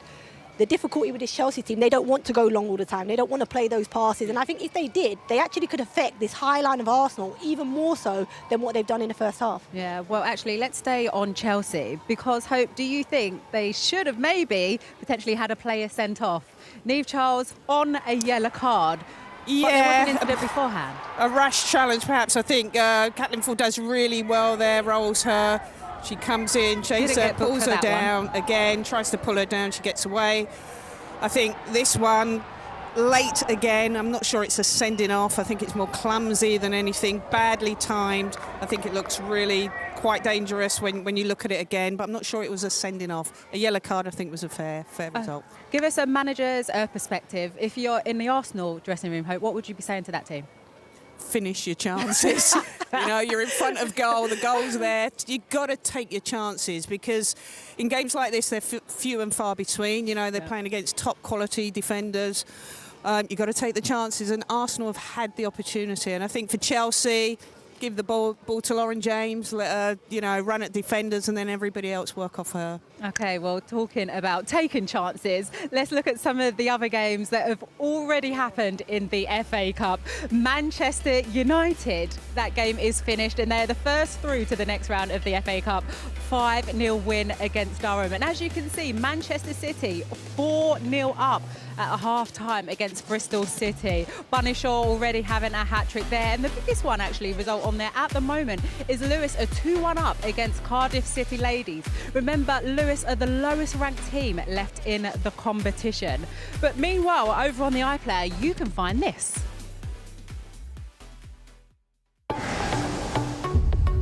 On this island, there's love. But it's the tough kind. Here, they really graft. Look at that! And the chats are very different. There is nothing that you cannot achieve. 8 struggling Brits, 8 fitness warriors. Only the strongest pair will survive. Go hard or go home. Watch on BBC iPlayer. Now, everyone at BBC Sport was, of course, saddened by the death of legendary commentator John Motson this week. A special tribute programme will be shown tonight called Motty, the man behind the sheepskin. You can watch that later on this evening on BBC One at 11:10.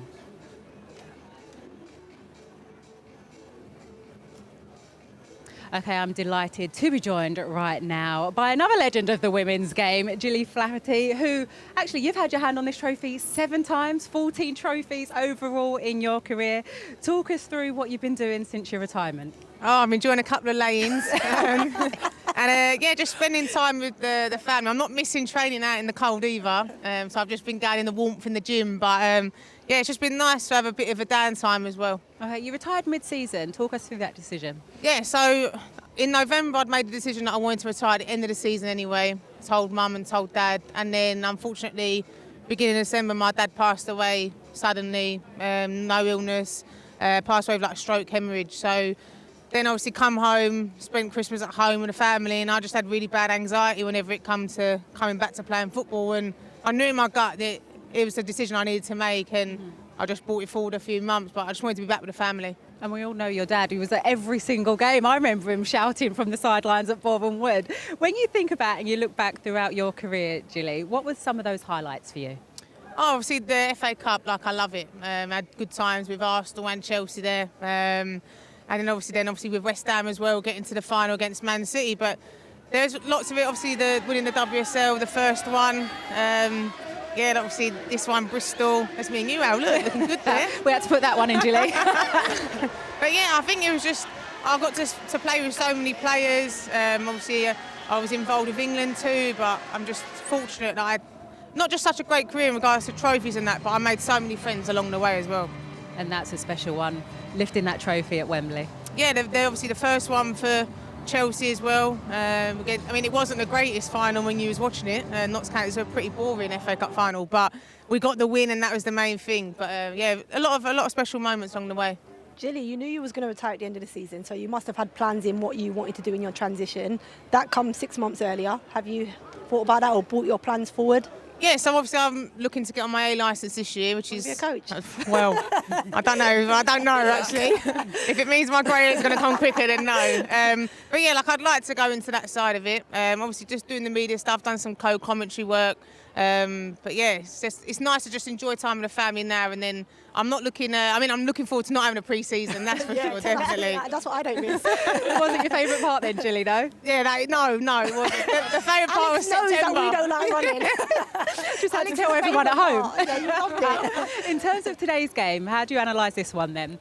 In terms of what Chelsea have done really well so far? Yeah, I mean, it's an exciting game. I think Chelsea-Arsenal's always a top game. I think obviously Arsenal have had a couple of chances, just not really clinical going through. But I just feel like with Chelsea, they're just a step up. Another level up. And I think obviously Arsenal needed a reaction after their last league game against Man City. But I think there's a goal in it for Arsenal. I can feel it when they're going forward. It's just being clinical, but it's exciting second half. It really is. And talking about goals, I think we can actually show one of your goals that you scored on the opening day. A bit of history for you, girl. The first in the WSL back in 2011, Gilly.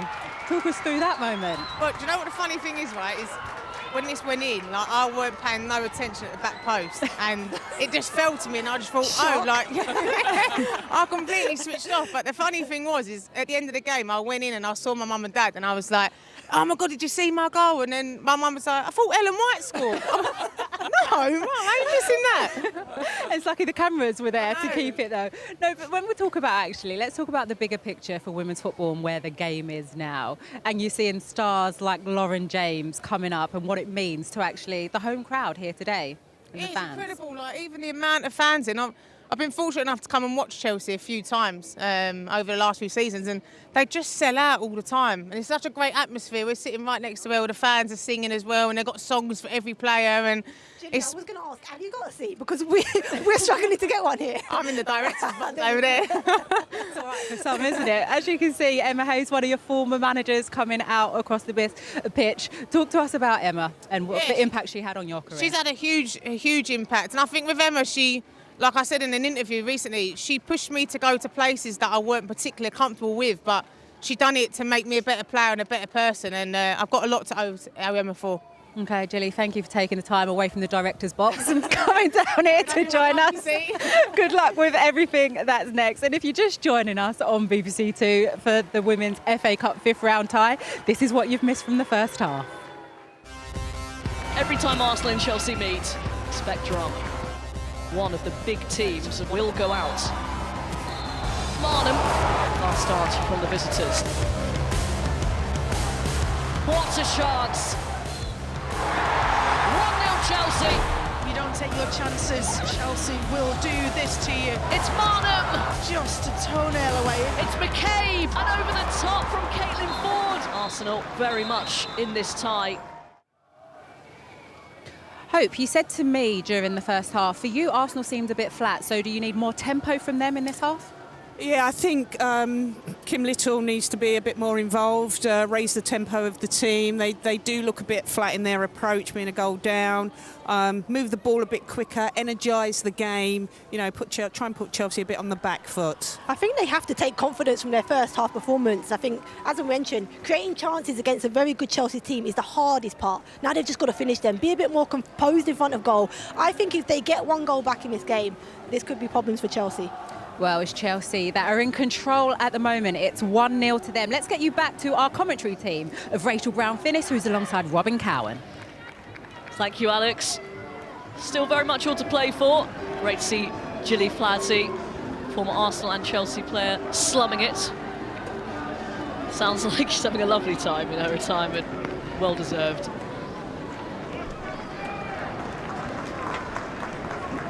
Very decorated, Gilly Flaherty. I think she scored the first ever goal in the WSL. That's what, assisted by Kim Little. Well done, Gilly, and enjoy that retirement. So Arsenal, the record 14 times winners of the FA Cup, could be going out at early stage. This is the 5th round. Ford. McCabe. Not quite getting on the end of that one. Just like they did in the first half in the opening minute. They had a shot on goal, didn't they? That was just a bit wide, just that ball drifted too long. Caitlin Ford starting on this left-hand side and right forward, just drives long foot beyond Katie McCabe. Jonas Eidevall will be looking for Caitlin Ford to start the first half like she finished the second, just giving that girl a torrid time. Could easily have had 2 yellow cards in that opening 45 minutes, and different story for this game. Arsenal trying to apply the high press, but Chelsea worked their way out. Millie Bright. Jankovic couldn't quite take it in her stride, but it's picked up by Kerr. Chelsea flooding forward with Niamh Charles, now Wrighton.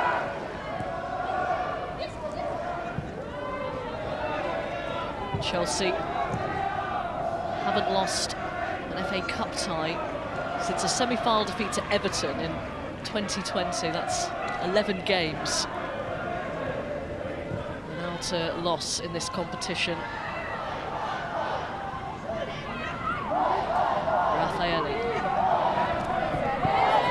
Play by Cuthbert.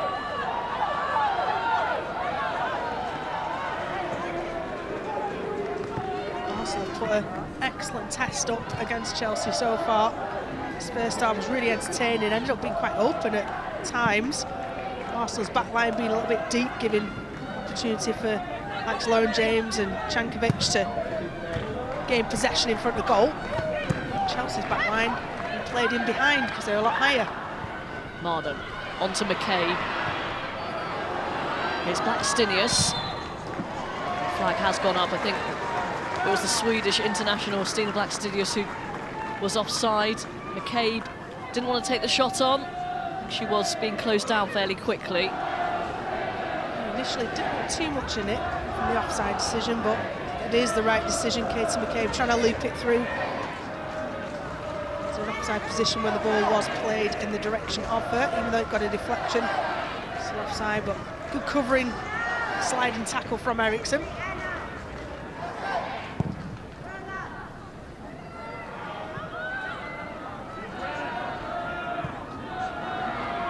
Taking it off the toes of Wrighton.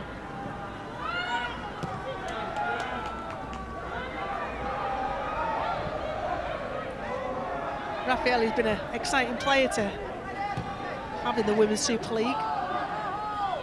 Brazilians not too few and far between in the Women's Super League.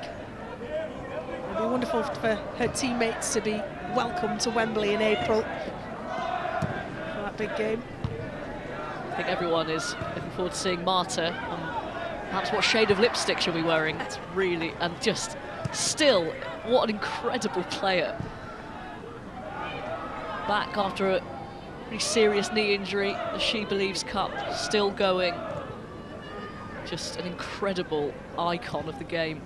Yeah, and she's done a lot for the Brazilian national women's team in pushing for better standards, as well as making sure everyone knows about the plight of domestic football in Brazil. Cuthbert, challenged by McCabe, robust but fair. Williamson. Marnham seems to be picking up quite a lot of space between the lines, allowed to turn once again. Ford has Catley in support on the overlap. Ford doesn't use her, manages to win it back after a heavy touch. There's Valti. Now Williamson. Easily defended by Bright.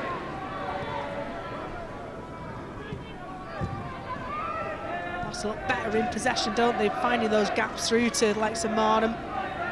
Valti getting just beyond Jankovic. Makes it more effective when that ball's played through. She's put through 2 or 3 players with one pass. That's one thing that Jonas Eidevall will have demanded of his team, better movement in front. McCabe. Well read, cut out by Sophie Ingle.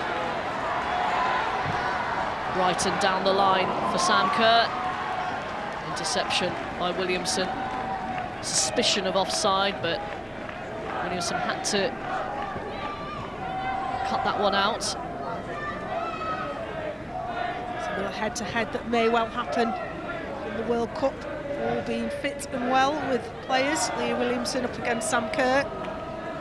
Having the best players in the world here in the WSL just brings some advantages. You know their game's more, they're more familiar to players. Katrin Berger did quite well with that. Don't think, yeah, an apology from Millie Bright. She wasn't expecting that one.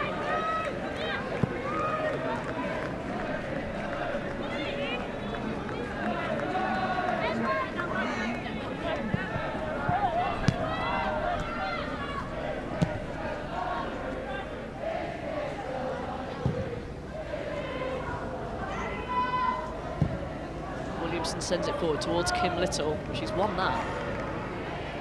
Nearly found McCabe. Charles clears up. Retrieved by Wienreuter.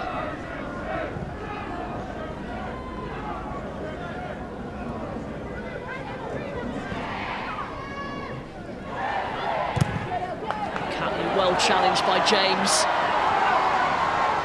And she has room to manoeuvre. Good challenge.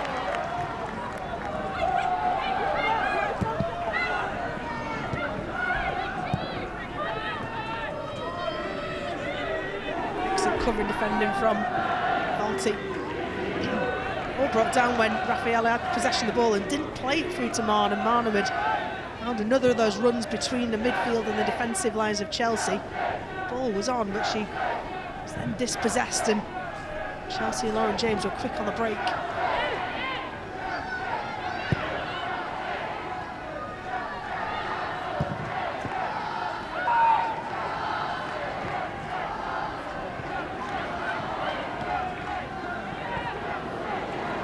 Lovely take from Ford. Good out of play by Sophie Ingle. And Lauren James, this is where she is so dangerous, but almost for the first time in this game, she has been stopped. Yeah, Valti reads that excellently well, doesn't she? Just almost stands square on, says you can't run through me. This was the one where it was suspicion of offside for Sam Kerr. Again, Williamson reading it really well.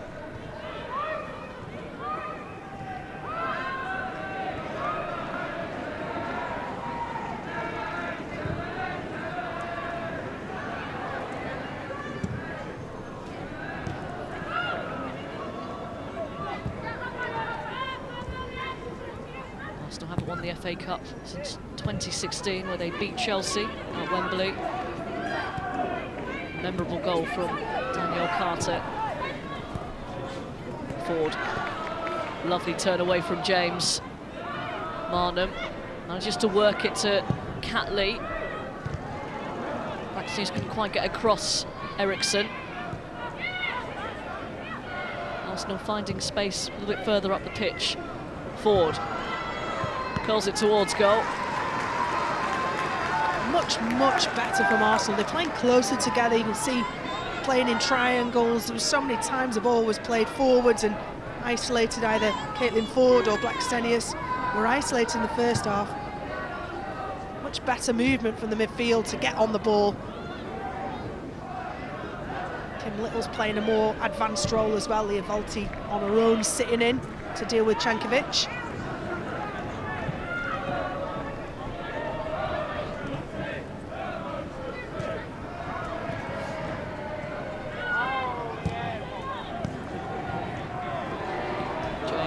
Lovely skill. Rolls the ball over to get away from Balti. Sam Kerr won't quite get there. Just the freedom of expression that Hope Powell was talking about pre-match that James has been afforded. Yeah, her trickery, her skill set, her deception, being able to do all that at full speed, you know, when you're sprinting as fast as you can with the ball. It's Lauren James. James wins it back. There's a good ball to Cankovic. Here's Sam Kerr. Never in doubt.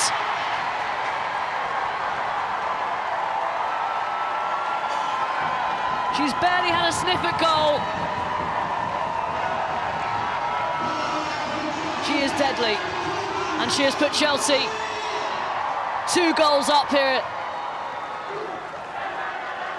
And marks her 100th appearance for Chelsea, the only way she knows how, with yet another goal.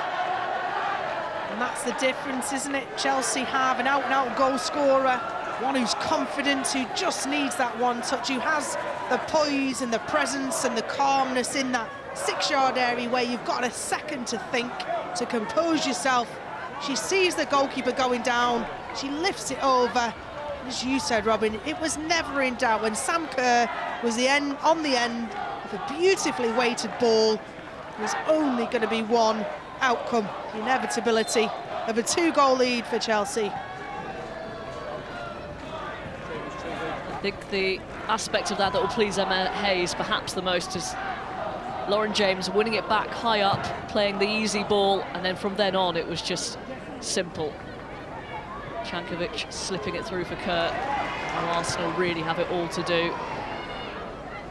Chelsea have shown a few weaknesses. They've given up a few chances, but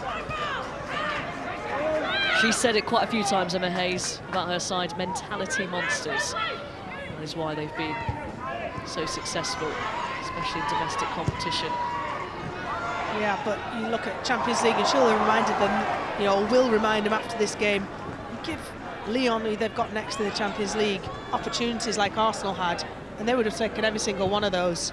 So as much as they got away with it in the first half, she will demand much higher, much tighter spaces between Millie Bright and Eriksson. Just better all-round quality and acknowledgement of where the game's at.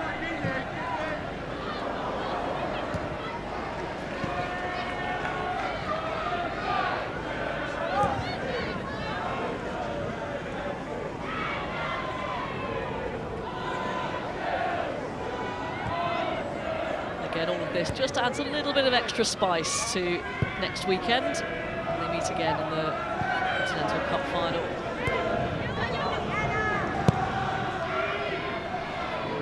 See if familiarity breeds contempt. I think in some cases it might do.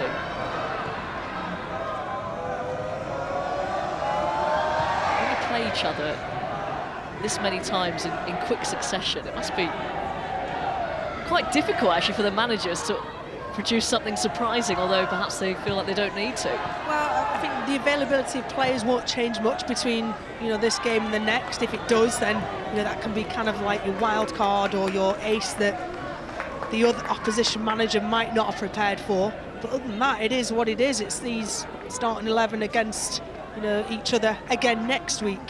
I remember the rivalry of Everton and Arsenal when I was playing back in the day when we beat them in the 2010 FA Cup final. You know, we were the week to week, every time you played them in every single competition it seemed. Arsenal were the dominant force, just edged it over the line, won the league on goal difference one year and just had that ability, mentality monsters, as Emma Hayes says about Chelsea, to get over the line whatever the situation. So at the moment, that's the edge that Chelsea have over Arsenal.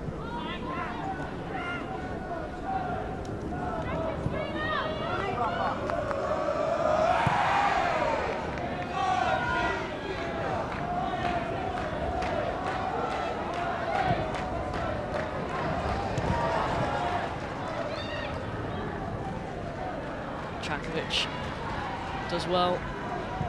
Hold the ball and find Charles. Stinish trying to lead Arsenal further up the pitch.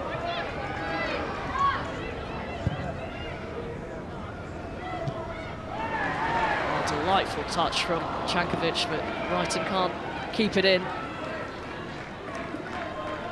Just shows you Cankovic is probably third in the pecking order to start in that number 10 position behind Fran Kirby and then Jessie Fleming, who's played in that role. But she's an excellent game, very influential. Sam Kerr, even more so. Girl with a golden touch. One chance, one shot, one goal.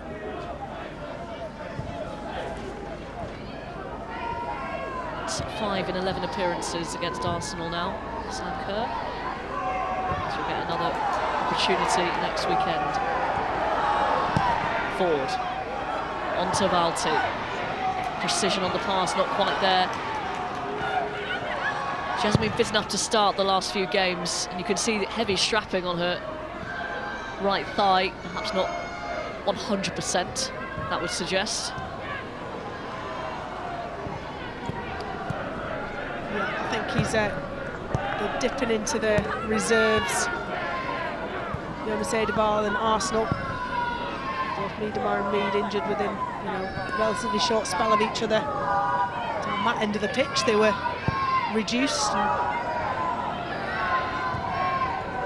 Voss is a key player in that midfield. Played alongside Kim Little for so long now. Really complements each other's games really well. A lot of strikers in there. Liverpool's number 9.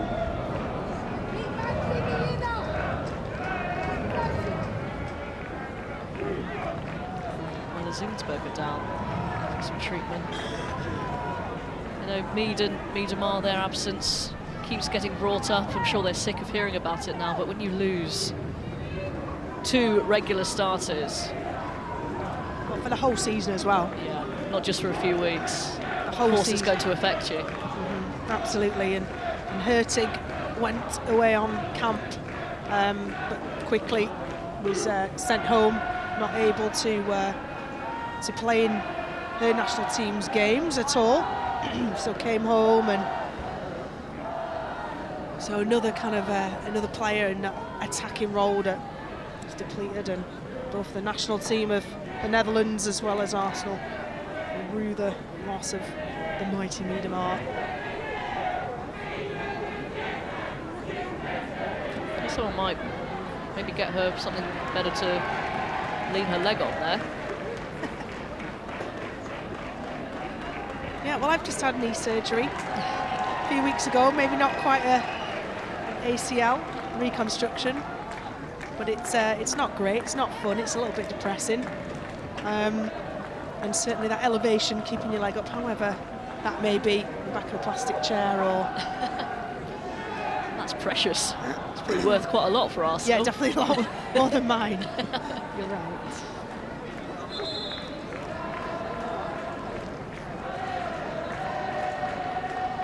You kind of, as a manager and as a setup and as a team, you've got to grieve the losses of those 2 players and quickly get over it, because they're out of the picture for the foreseeable.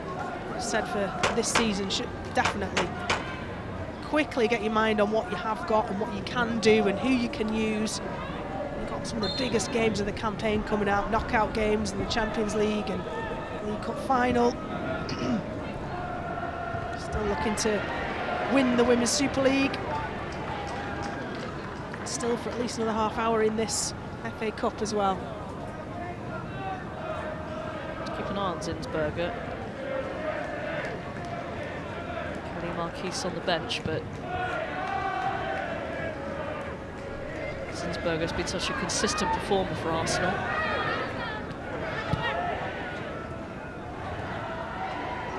Here's McCabe to Wienreuter. Good clean challenge from Niamh Charles. Right away from a challenge and plays in Guro Reiten.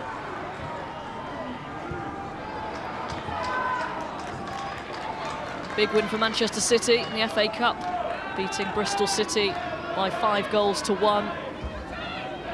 Donny Shaw hat-trick.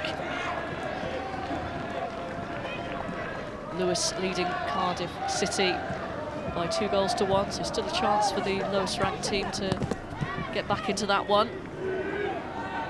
Good work from Ford once again, surging into the area. It's Caitlin Ford! And somehow Chelsea survive that.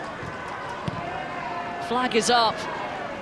They just can't catch a break, Arsenal, just wouldn't bounce for them. What a brilliant run from Caitlin Ford, terrorising the defender Perisset down this left-hand side.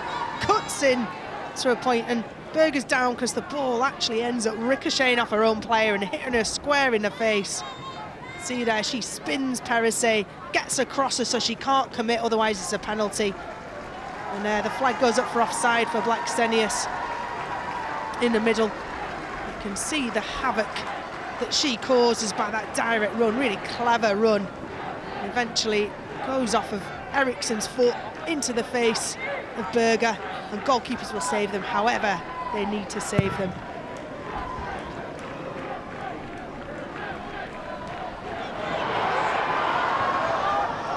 I'm loath to say that the only thing missing from Caitlin Ford's game is goals, because she's got 7 this season, but just 1 in the Women's Super League.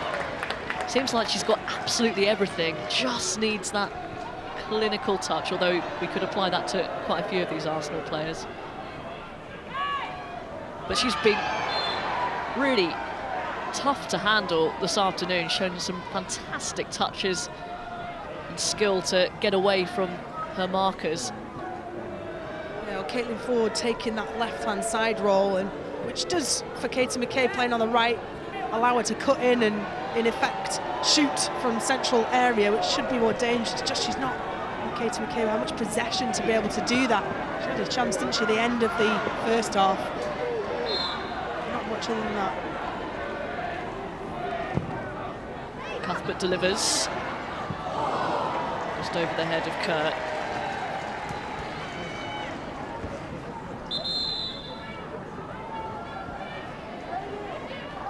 No changes coming for Arsenal.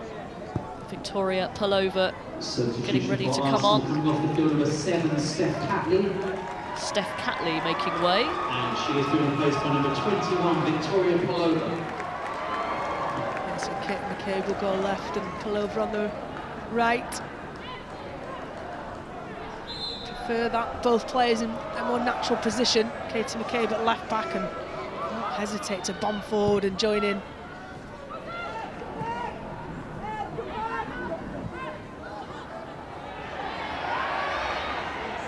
Valti down. The referee tried to play the advantage. That definitely was a foul, and some of the Arsenal coaching staff were not happy about that at all.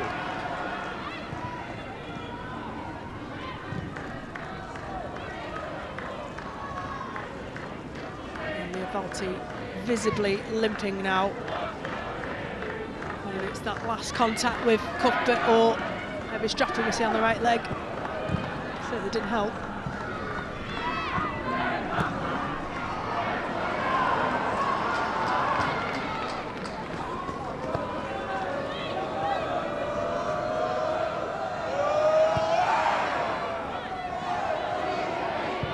So pivotal to how Arsenal play. Two-footed.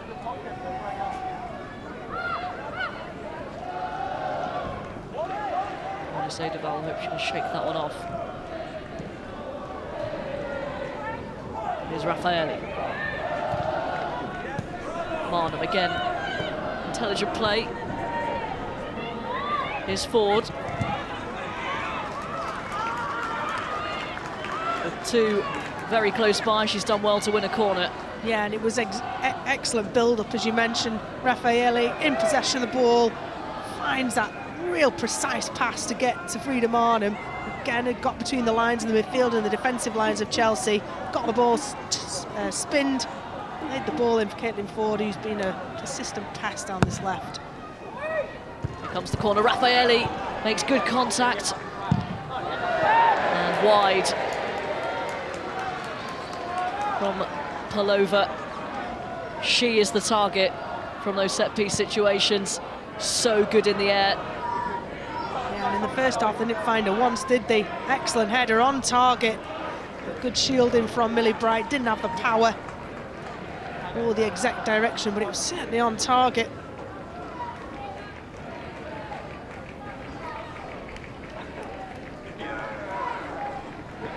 Still 20 minutes to go.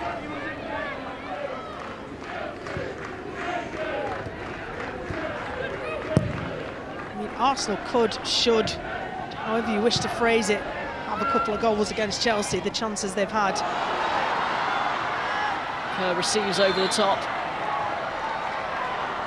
The flag is up. Yeah, just marginal. Just went a little bit too early, Sam Kerr. As I was saying, that Arsenal should have had a couple of goals, you would think. She looks onside there, doesn't she? Katie McCabe looking like she's playing her onside. think she agrees with you. Number 7, Jess Carter. Change for Chelsea. Jess Carter coming on for Perisset. Caitlin Ford has terrorised Perisset for long enough.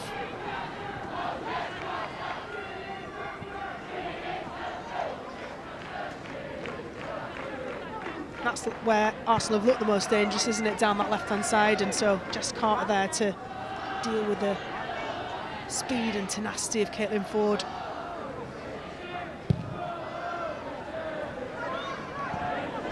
Versatile player, Jess Carter, played right back, left back, centre half, played in a 3, played in a 4. 1v1. There's few better than her.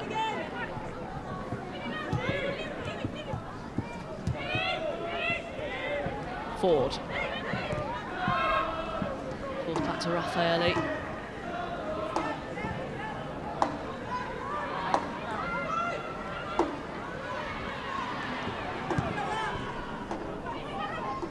Slid out of play. It's picked up here. McCabe, and then good challenge from Millie Bright. Yeah, excellent, strong, fast Millie Bright coming across, reading the situation well. 1-2 from Kate McCabe's Caitlin Ford. Would have been dangerous.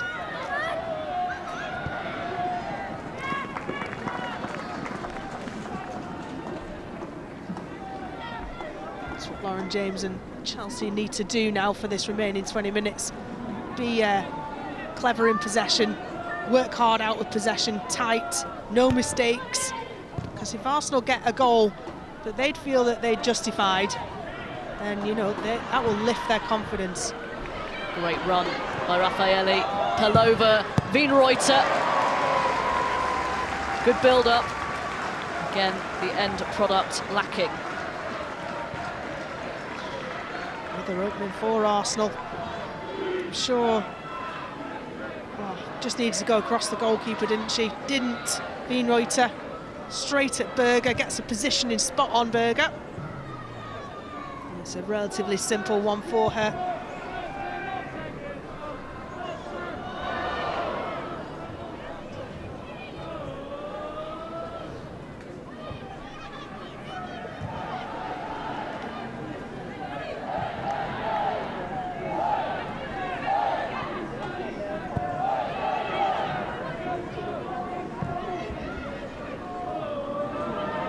Chelsea clever, they're shielding Marnham now. Sophie Ingles looking for where she is because she's the one who's got on the ball, Marnham. Ingle looking to intercept that. Going through to her. Lots more football to come this week on the BBC. The Men's FA Cup to start with in midweek. Fulham against Leeds in the 5th round, Tuesday at 7:30 on BBC One. And then on Sunday, a double bill for you. First, the WSL leaders Manchester United up against bottom side Leicester, 12:15 on BBC Two. And then Arsenal against Chelsea, again in the Women's League Cup final, next Sunday, 2:30 on BBC One. Expect there will be spectators at Selhurst Park as well.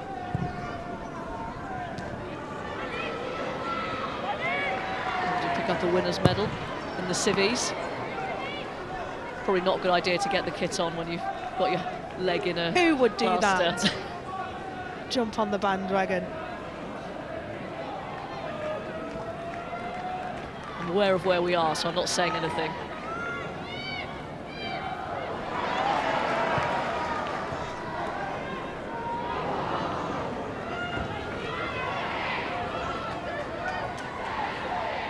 Still a quarter of an hour to go. Arsenal have continued to create half chances. When they've got into positions, they haven't really stretched Ann-Katrin Berger. No, and they should have done. First half, they had multiple chances, 4 chances. I think it was Wienreuter, the latest of chances, just a few minutes ago down the right-hand side. You know, an uncontested strike, just didn't have the quality to test Berger.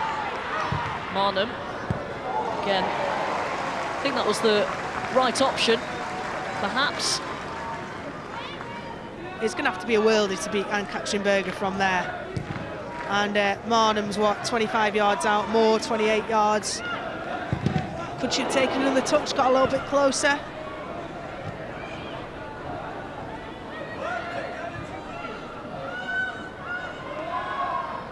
I mean, Arsenal currently got to take a lot of heart from the chances they have created, from the opportunities they've created. But they've looked blunt up top.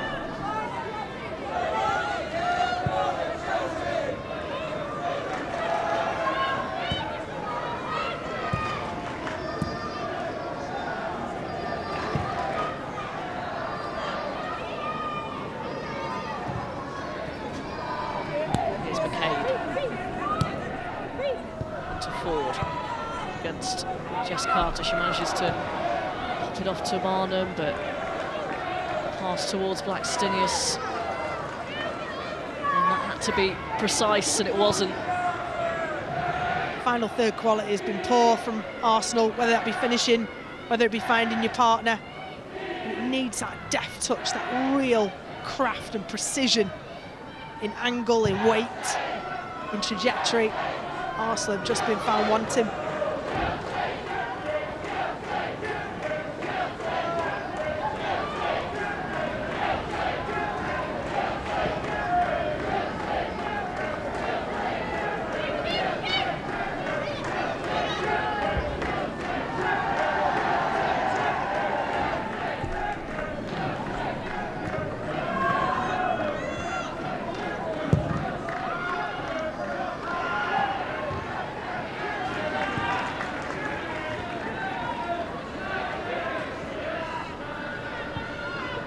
Pelova trying to get away from Erin Cuthbert.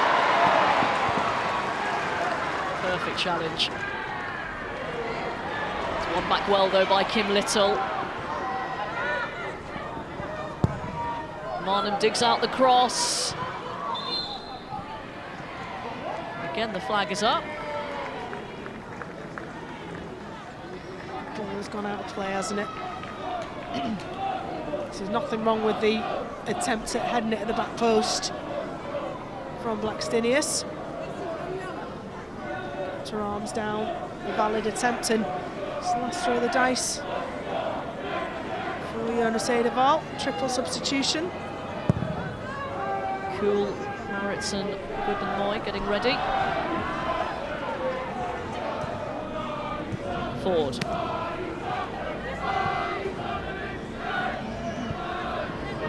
Balti. Down the line for Ford. Just behind Little. Lily Bright was, well, stuck to Kim Little, but the referee was happy with that. It's the level of intensity that Emma Hayes will have wanted from her defenders after that lacklustre first-half performance, which allowed Arsenal in. 80th minute now, and Millie Bright not like giving her an inch. Marnham with another long ranger. Slightly better, but again, fielded pretty easily by Ann-Katrin Berger. Better pressure on the ball from Chelsea, pressing them higher up. And that one's another one that's gratefully received by Ann-Katrin Berger.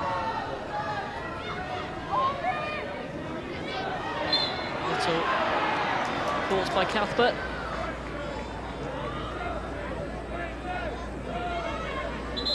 And here come the changes for Arsenal. Catherine Cool. Stina Blackstenius. She's been very quiet in the second half. And also coming off the field, number 26, Laura Noel Maritz. Replaced by number 16, Noel Maritz. On for Laura Wienreuter. And Leah Valti And on also for number Lotte 13, Wibbenmoy. Leah Valti, replaced by number 3, Lotte Wibbenmoy.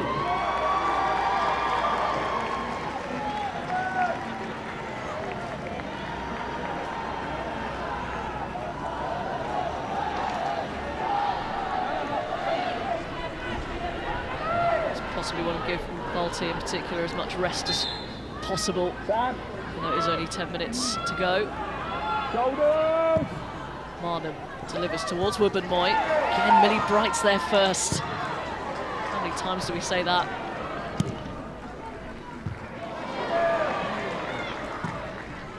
Copy and paste.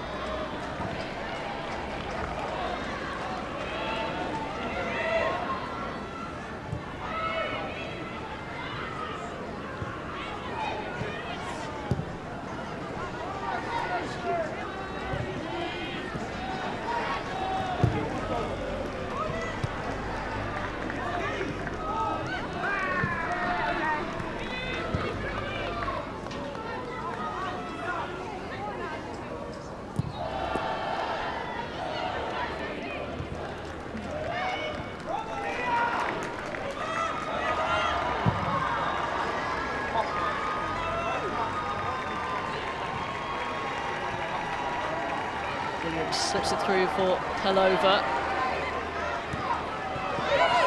Ford.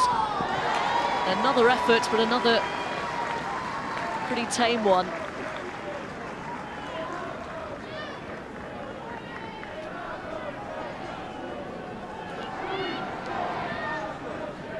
Starting to rack up the shots, and the shots on target, but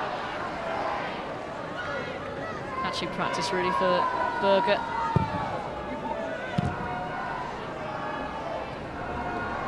Chelsea just starting to let Arsenal in a little bit, though.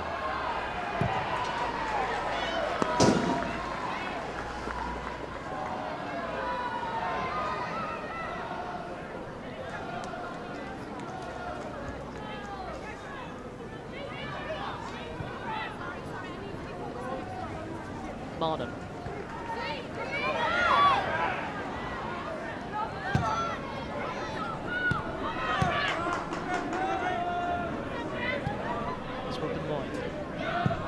Williamson.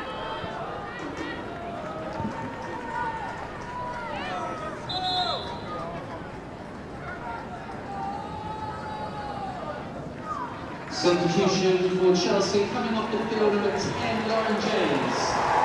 Changes for Chelsea, the biggest cheer of all. Lauren James getting a standing ovation as she makes way. And Jelena Jankovic also coming off. Johanna Reeting-Kaneryd on for the final throws of this, as well as Jessie Fleming, another player who's racked up the air miles.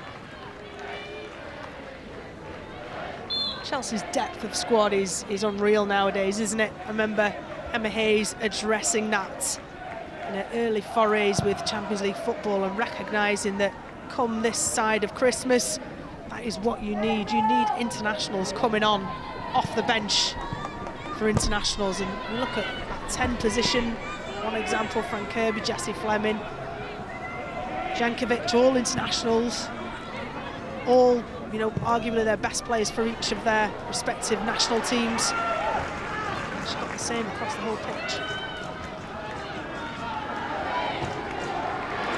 Charles manages to find Fleming, now Wrighton.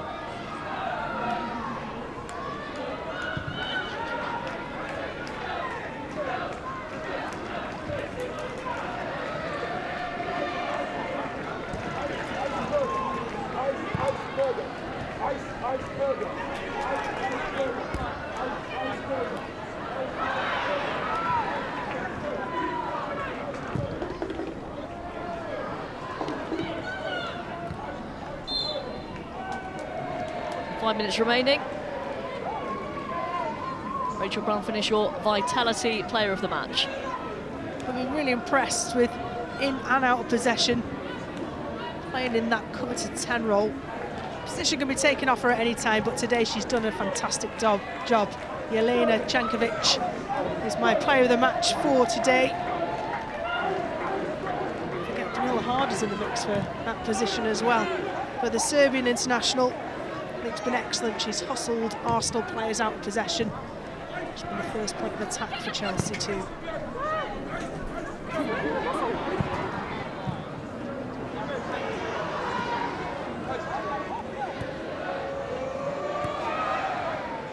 set up the second goal, and Perla Harder also in the squad, as well as Frank Kirby. So they've suffered a couple of big losses as well, just they could absorb them perhaps slightly better, Chelsea. Yeah, it's precisely that. Thankfully, touch wood, Sam Kerr has remained fit and available, however many millions of air miles she's racked up. On to Caitlin Ford.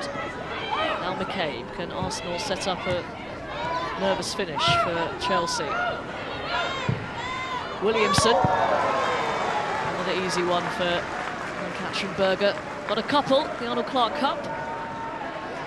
Yeah, I mean, she's ever growing in confidence, and talk about composure. Leah Williamson has got that in bucket loads, playing in that midfield position now.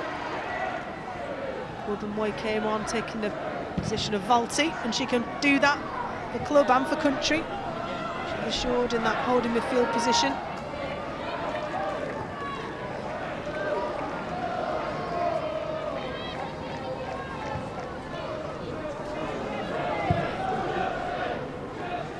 Unfortunately, that's what Arsenal kind of got players coming off the bench and playing out of position to fill gaps because of injuries, whereas Chelsea have got themselves in a position, because it's not a luxury, it's a well-planned strategy.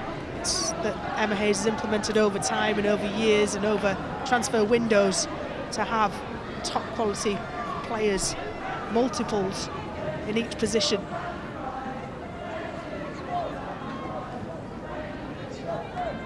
A blueprint that this man would absolutely love to be able to follow.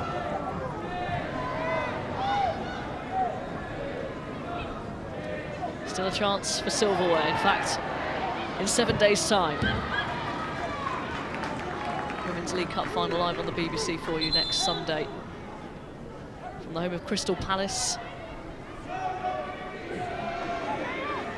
Sounds really harsh to say this out loud, but when you're coming into this game as Arsenal and fighting on all four fronts, and suddenly how in the back at the end of the season those one by one put away 3 fronts on 2 fronts, and I hope, because Arsenal have made an excellent start to this season, it doesn't happen, but decimated somewhat by injury. Well, they tried that bid for Russo in Manchester United on deadline day, a record fee it would have been. I think that was ambitious. I think it would have been, well, absolutely incredible had Manchester United sanctioned that. And they do lead the WSL. Chelsea, though, 2 points behind with a game in hand. Set to be another really exciting finish to the league season. Manchester City are steaming up from behind. Great form under Gareth Taylor.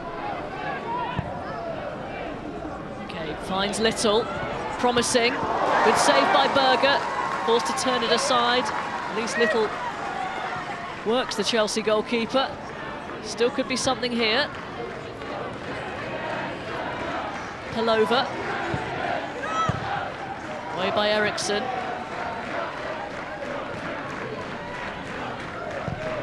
McCabe, away by Eriksson. Williamson. Clever. Shouldered over by Sam Kerr. Yeah, a little reckless from Sam Kerr, but clever from Williamson, recognising where the ball was, where Sam Kerr was, knowing that she could earn herself and her team a really advantageous position. You can see that Chelsea took a real pride in not conceding in the second half. The way that they defended has just been that extra 10% sharper. Millie Bright putting tackles in, winning headers first and second times. There's been a real edge to their defending this second half. 5 minutes of stoppage time. If this does go in, could make the final few minutes of this FA Cup tie very interesting. Kate McCabe territory, isn't it?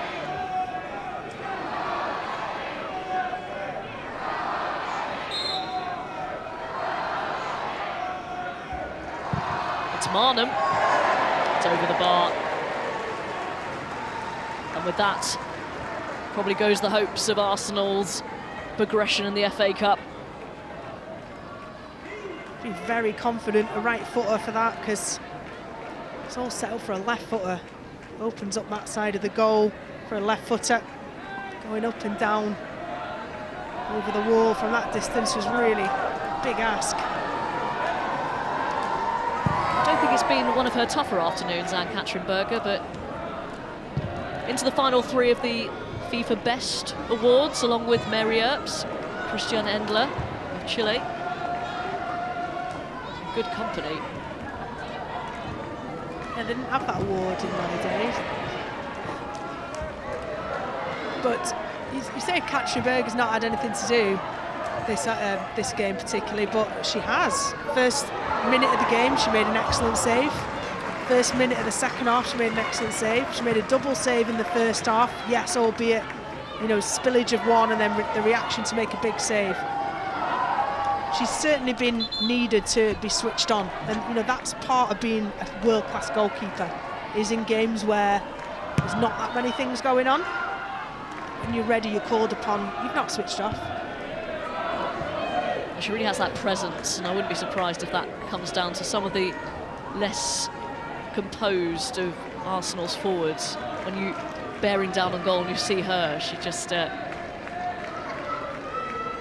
it's almost a sort of mental block. And we must mention this is also during a season in which she's had to battle with the reoccurrence of thyroid cancer. A remarkable story to perform at this level and have to cope with the physical and mental aspects of that as well. Yeah, absolutely right. I can't think of any other sort of it's unprecedented. Whilst the season's going on, you're still pretty much training, but you've got this huge sidetrack of distraction going on that you have to put energy into fighting as well. You know, she's very quiet and unassuming off the pitch. On the pitch, a huge presence and character. Maritz pulls back Wrighton, and it's a card for Noel Maritz. That might be something that Jonas Eidevall will mention, the Niamh Charles non-double yellow card incident in the first half. That was certainly a yellow, not dissimilar to Charles's pullback on Ford in the first half, but ultimately Arsenal just haven't taken the chances when they've dropped for them. Final minutes of stoppage time and a final chance perhaps for Chelsea to add to the scoreline. Wrighton. Swing and a miss from Sam Kerr.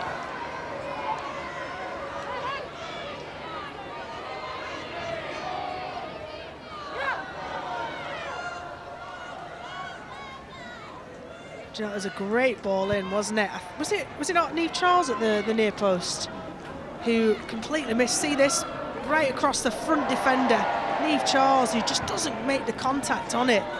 But lovely power, lovely whip on that ball from Guro Reiten. I know she's capable of that.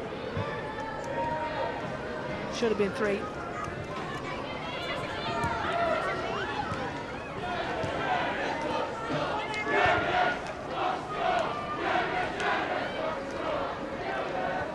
Over. Marnham gathered well by Berger at the near post. They just can't get past her. Yes, another clean sheet for the German international. Yeah, she's respected all the basics. Sometimes we call that in goalkeeping, you know, the ones that straight down your throat, watching them, feeling them in, securing them, respecting every single shot. She's done all of those absolutely brilliantly, textbook. She's got a clean sheet. The holders through, and they've knocked out the side that have won the FA Cup a record amount of times. Chelsea through to the quarter-finals, again asserting their dominance, their control in the English domestic game. Sophie Ingle in the first half, Sam Kerr in the second on her 100th appearance in a Chelsea shirt. The two will meet again next weekend in the final of the Continental Cup. But Chelsea still fighting on all 4 fronts. 3 domestically, and of course in Europe in the Champions League. Full time at Kingsmeadow, it is Chelsea who progress to the quarter-finals. Chelsea 2, Arsenal 0.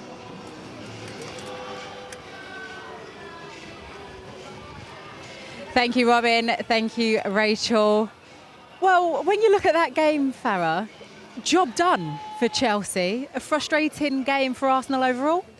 Yeah, I think Emma and Chelsea will look at it as that. You know, they've done the job.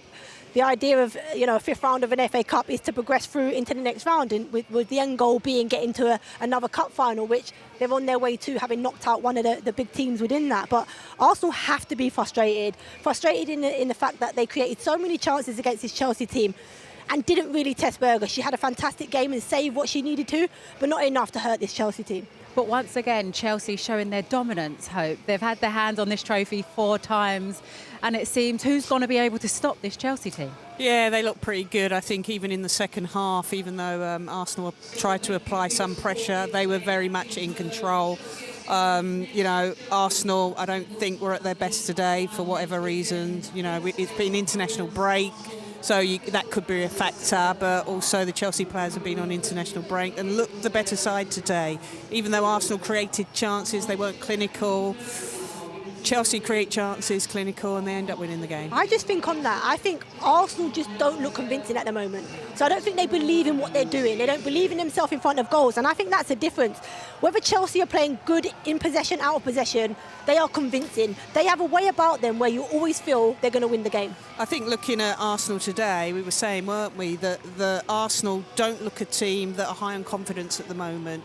Usually, you know, they're at it, they're high energy. They just didn't possess that today for whatever reason. Yeah, and when you think about, we're talking about being clinical in front of goal. When Chelsea have a player like Sam Kerr, 81 goals, Farah, in 100 appearances for Chelsea. Yeah, and she's fantastic. And as I say, she's that player, where I said about her movement before, she's a player that doesn't have to be involved too much in the build-up of play, but will always stay in the game and will always be in very good positions to hurt oppositions in those transition moments. And her goal actually came from that. So she stays in the game and keeps defenders honest. And also talking about here at Kingsmeadow, Chelsea's home form. They've built a fortress here, Hope. Yes, I think the last time they lost here, they lost to Brighton, I believe. Yeah, it's a really hard and difficult place to win football matches. You know, and you have to be at your best. If you want to get something out of a game coming to this stadium, you've got to be at your best. You know, you've got to deal with the crowd. It's a close stadium. And when Chelsea are on it, they're a very difficult team to beat. OK, well, talking about being at your best, let's get over to Sarah Mulkerns right now, who is with Chelsea's player of the match. Jelena Cankovic, you are the Vitality Player of the Match. Congratulations. How good does it feel to be through to the quarterfinals? Thank you very much. It feels good. It's a derby, it's a big game, so obviously it's always good to win. And yeah, just happy to go to the next round. Obviously, you were playing in that number 10 role today. How did you find it?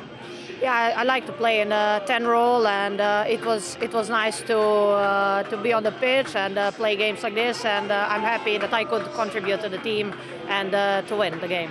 How are you finding being within this Chelsea team? You came in August. You know, they're just so clinical. What's it like to play as part of that?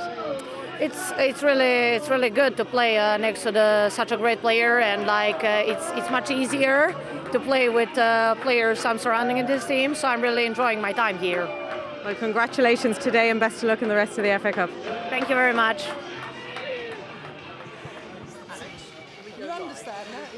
OK, as you can see, we are joined by the winning manager, Emma Hayes. Huge congratulations. Emma, you've had your hands on the trophy 4 times, potentially going again. How are you feeling after your team's performance? I know. It's like, I'm all right, Em. All right, cool. No, that's the mentality of champions. That's, from my perspective. Some of those players got off of a plane on Friday. Thursday night, Sam Kerr. It's not pretty. It was sluggish, a lot of technical errors, but tactically they carried out everything I asked them. In the second half, I was happy to sit her in a lower block, to be honest with you. So what was your half-time message in then, knowing that you're going in, you're in front, you know, Arsenal are going to try and come at you? What was the half-time message? I think we just needed to solve something for us defensively in the middle phases, which we did. I thought the game would have been won and lost in transitions. Arsenal are a transition team, and they score the vast majority of their goals in under 4 passes. So our rest defence wasn't good in the first half. Adjusted that, and I think it was comfortable second half. You know, your players, so I speak about often about just this Chelsea team, they just know how to win games. Is that something that you've developed over time? Is it stuff you do on the pitch or in classroom? Because it's fascinating. Arsenal was on top for periods of time. They had chances. Your team stay in the game and know how to win games. Yeah, I mean, look, there's 2 good teams. Both are going to create chances. And we're clinical. Do I think we work it all the time, and in the classroom and on the pitch. Emma, you said in your pre-match about how you wanted to impose yourself on this Arsenal team. What pleased you the most about the performance then today? It's always mentality, Al, because when your legs are heavy, your brain's tired, the commitment to stay in the game, take your chances in the right moment. And I mean, listen, look at the players out there. I mean, across the team, I thought it was a resilient performance and comfortable, even though we didn't have much of the ball in the second half. That was intentional. Probably a silly question, Emma. Cup final next week against the same opposition. Do you see them being able to do anything different than what you've seen in the last 2 games you've played against them? Well, of course, we've learned from the first game at Emirates and adapted today. I'm sure Jonas will learn from this game today, and that's how coaching works. And there's a bit of an adaptation from both. But I feel we've got so much fluidity and so much flexibility. We can jump between situations and systems because we've had one manager be with the team for 10 years. That's the difference. I got a question about Berger. She did well today, didn't she? Yeah, she was excellent. Yeah, 2 excellent goalkeepers going forward. How do you separate them? I think it's clear Berger's experience sets her apart, but I'm very fascinated in serial winning, and you have to develop players, and developing Musovic in this period was something that I wanted to do, as we have with other players. So we got 2 top goalkeepers, and I got a headache every week. Definite headache. Not just even top goalkeepers, Emma. Can we talk to you about Lauren James as well? We're all seeing this raw talent, a young player coming through. You said about being away international duty, but then getting her back to club and continuing that. Yeah, I mean, look, I know everyone's going to talk about us, so forgive me for saying this. I'm not going to. Harsh. You're too harsh. I think it's time to give her a break this week and focus on just the team, and I think we all have to give her a little bit of breathing space. How do you keep her grounded then? Because there is a lot of attention around her. How do you keep her grounded? Talking about her when you ask me a question. Yeah. I didn't ask the question, by the way. No, you ask the questions. I'll divert and deflect, and we'll talk about the team. And Lauren can get on with just being a 21-year-old sometimes. Okay, Emma, a huge thank you and congratulations. We'll see you next week. Thanks, Em. Well, okay, just quickly time to bring you up on some of the other FA Cup scores that went on today. Both Manchester teams are through to the next round, and a big win for Lewis against Cardiff City ladies. A big thank you to Hope, big thank you to Farah, and just to remind you that Arsenal will have time for revenge in 7 days' time, but Chelsea go marching on to the next round. We'll see you next week. Every time Arsenal and Chelsea meet, Spectre on. What a chance! 1-0 Chelsea. You don't take your chances. Chelsea will do this to you. It's Marnham. Just a toenail away. Imperious form at home, 34-game unbeaten run. Here's Sam Kerr. Never in doubt.